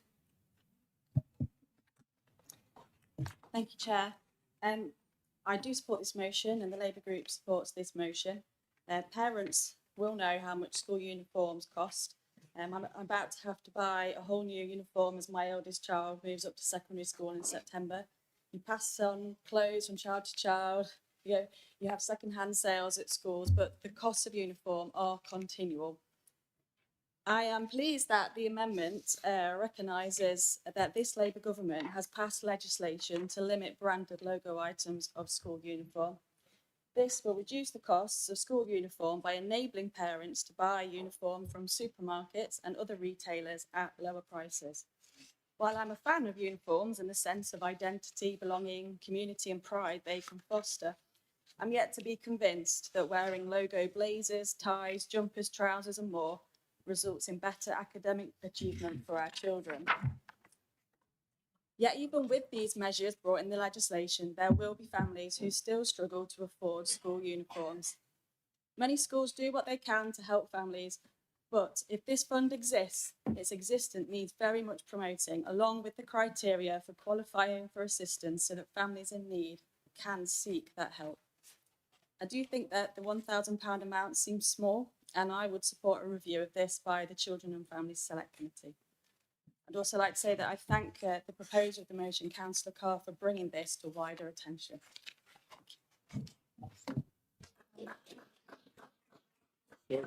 Thank you, Councillor Fashio, for that. I will call on Councillor Rory Green for your right to reserve the right to speak. Thank you, Chair. Yeah, I think it was nice to end the day working together, so thank you. The Labour government actually, with the scheme that Councillor Faccio talked about, is capping up to 3 to 4, as the amendment says, and it's looking to save approximately, accumulate across the nation, £75 million worth of cost, which is wonderful. Councillor Wright and I were discussing this because it's such a sensitive issue, and I think we can all agree that families have a tough time. I come from social housing background myself, so I know what it's like. As you mentioned, it's about being shrewd with what you've got, using second-hand clothing. I remember in year 7, I had second-hand blazers myself. But the reason why it may sound a bit petty, we've edited some of the wording. Language is important, and some families are struggling, and it's the cost of some school uniforms. I know one retailer has froze costs since about 4 years ago, so that's an important factor to make. But what we really wanted to stress was that public resources are limited, and that we believe in family responsibility as well, balancing it sensitively. And I would like to make a point on the motion that it was a little bit unclear about how we were having it as exceptional circumstances, like Councillor Saddington mentioned about flooding, fire, domestic abuse, or whether it was a pot of money for people who are struggling financially from their social economic background. So we wanted to distinguish it as specifically for that fund. But more importantly, we wanted to say that it should be targeted, it should be proportionate, and focus on those who are facing those real exceptional hardships. So yeah, thank you all for coming together and finishing the day nicely. And just quickly, I might get in trouble for this, but a cheeky plug for those who are struggling, some of our young people. I gave you a little gift. So for those naughty people who opened it, it's not chocolate, but it's for you to wear to try and promote better lives for our children and families. For not maybe those who are in families who struggle for uniform, but those who actually struggle to have a family itself. So I implore you to please promote it in Fostering Fortnight, and thank you. Sorry, I might get in trouble for that. God bless. Thank you. Thank you, Councillor Rory, for that. I call on Councillor Teresa Cullen for your right to Thank you, Chair. Well, you know, I mean, quite often I leave these meetings quite annoyed and have to go home and mow the lawn or something to get.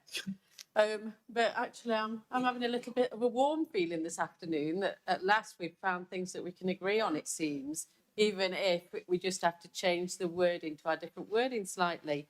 So I'm not going to say much. I'm going to say though, I want you all to consider this. It's so important because it's we've heard a lot about families that are struggling and this and that, but in my world, it's a much bigger issue because lack of a school uniform or the right school uniform for the teenagers that I'm used to working with is one of the reasons that children, in fact teenagers, fail to attend school, and which can lead, in fact also get sent home from school, and it can lead to, in some cases, long-term school non-attendance, which can lead to altered life chances going forward.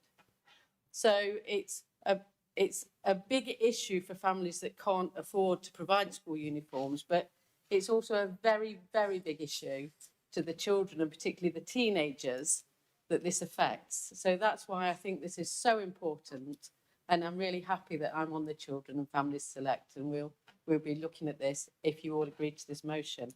So thank you for that. Thank you very much, Councillor Cullen, for that. I would ask that Councillor Doty put in a quick word. I don't think I actually mentioned quick, Chair, but you're the boss, so I'll keep it quick. I can't talk. How about some sign language? I'm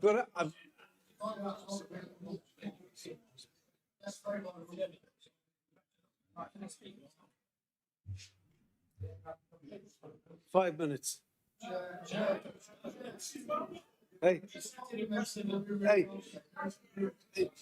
what happened to all this limiting debate stuff I heard earlier? All this limiting debate stuff. Come on now. You can't just sit on the fence. So, Councillor Doty, yes, sit down. Okay. Okay.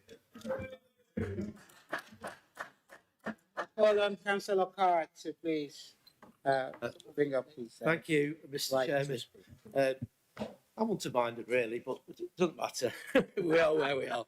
I think my wife's going to be very, very disappointed because at the last council meeting we had, I was so frustrated and angry that the next day I got the carter out and water pressure hosed the whole of the patio and all of the decking to relieve the tension. However, she won't be getting the front drive done tomorrow because it's ended actually quite amenable. Councillor Saddington, thank you for your comments. And Councillor Patchlow, I acknowledge that the government have brought in this new rule about what can and cannot be have logos on and reducing the number of them. Councillor Green, yes, thank you for your comments, but I have to say we can always find money if we want to do. We're not talking hundreds of thousands of pounds here. And I think we need to look at everything and all of the facts and come to a decision that we can all agree on. Because at the end of the day, there are families out there that haven't been made homeless, haven't suffered a fire, etc., who struggle big time to pay the cost of uniforms and equipment. And Councillor Cullen, you're absolutely spot on. So I thank you again, everybody, for contributing to this debate. And it's ended well, this meeting. I said earlier that it's the worst meeting I've attended in 21 years, but it has redeemed itself a little bit. Thank you. Councillor Carr, thank you for the very brilliant and beautiful words you have just spoken. We are very grateful to hear that you're happy, and we are happy with you as well. Thank you. Thank you, sir. And then we put this to a vote now, please. Those in favour, please. Unanimous. That is unanimous. Yes. And this is another brilliant one, very unanimously voted for. And I want to thank all of you for coming in today. And we are carrying this vote. It's gone through. Thank you, everybody. And God bless you all. Thank you, everyone, for attending today. And to those viewing online, this meeting is now closed. Thank you.